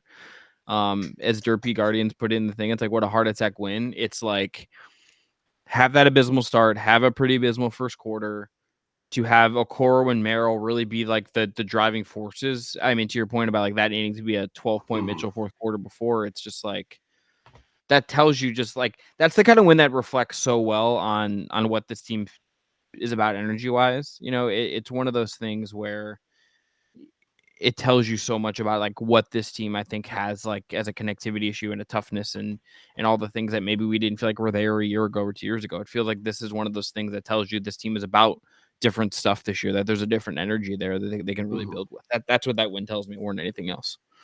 Yeah, and also I switched to the stream because I think it kicks you out if your game ends. So hopefully it keeps going. But yeah, this is like, I wouldn't say they passed the test with flying colors. I think there was a lot of things that you'd like to see them clean up. I think, for example, one of the biggest issues with JV Bickerstaff was, how do these sideline out of bounds, how do these end of game situations go? And I'm not going to sit here and say that they executed a lot of those end of game situations phenomenally, but they did do a lot of things well, and we learned a lot from it. And they still got to win. So I mean, them going through that is a good thing. Like, you're not like an NBA season, no matter where you're going, no matter where, if you're gonna be a team that makes the second round, a team that makes the conference finals, of whatever it is, whatever your end goal is, if you're gonna accomplish anything that you're gonna care about and that you can be proud of, it absolutely involves something that you go through struggles, you go through strife, you go through things that challenge you, right? Right. Like yes, Mitchell still bailed you out. That's why you have superstars in the NBA. The whole point of teams is to get superstars, and then like they're going to bail you out, but your process gets you to a point where they can bail you out.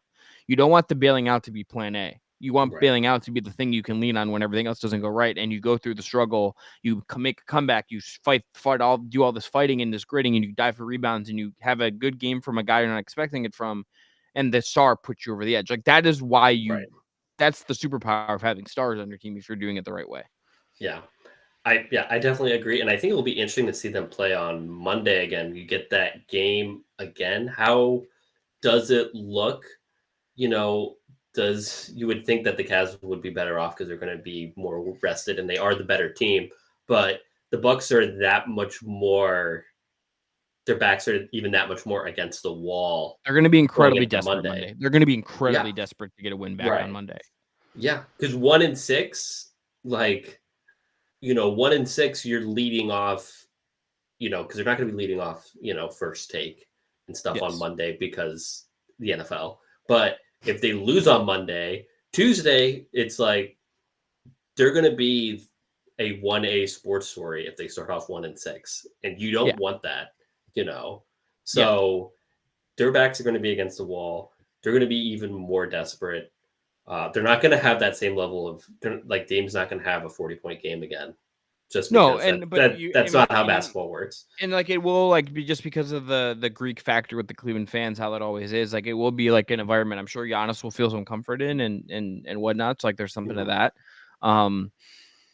But on the Cavs side of this, Jackson, like I can't wait to see how they approach that game. It's like you won this one. I think there's clearly things you feel like you could do better at, particularly that first quarter. I guarantee you if they at shoot around Monday, whatever the next time they talk about this game and dive into the details of it, like the coaching staff is going to drive them, like get really deep into how bad that first quarter was and how they didn't come out with any focus. And I would be shocked based on what we've seen from the team so far that they come out again looking like that Monday, right? Like I would expect a sharper Cavs even as well. Like the Bucks will be very desperate, but at least at the start, I would expect a Cavs team that's a little more locked in, not on the second night of a back-to-back, back at home. Like all those things make you think they're also going to be sharper come Monday too. So it sets up for a great game. Yeah, it should be a lot of fun. Chris, thank you for joining us today. Do you have any last thoughts? That you just had to get off. Your parlay didn't hit. Well, it wasn't a parlay. Parlays are for suckers. Single bets. True. 2 out of 3, half a point off of Mobley. Yeah, that's tough. Process was correct. Everything was aligned. Just a little bit off on the margins. You can send that complaint to the refs because he had at least 2 that obvious fouls. Yeah. Yeah, and he the real mistake is me not betting Okoro to hit a 3 when I'm on a stream with you. So next time we do this and I run the bets back, we'll do this. But okay, Jackson, I love doing this. Thank you for having me on. I cannot wait to do another one of these. Yeah, and you will be back because there are 82 games, and there will be an away game that we can do this. So I will pick a bad team next time, like a purposely bad team. We'll do something because I was supposed to. We talked about the Wizards and then it ended up being the Bucks, and I know that's technically a bad team, but it's like at least a team with stars, So right, yeah. We can make that happen. There's a lot of Larry bad teams Nance. Hopefully Larry Nance plays in Cleveland on like a Saturday, or like they play at Larry Nance on Saturday. She'll be there. Well, yeah, because but you can always anyways. But yes. Everybody listen to the Just Basketball podcast if you miss Chris's lovely voice. And go check out fearthesword.com. We have a lot of great stuff. Got some great stuff on. I wrote about Karis LeVert last night, which is not timely right now, but I think it was a good article. So read that. Also, Tony is on the grades. Mike is on the instant recap. That will be up shortly. So check that out. And thank you, everybody, for joining on YouTube. Thank you, everybody, for joining on Playback. We will be back at this sometime soon. So have a great night.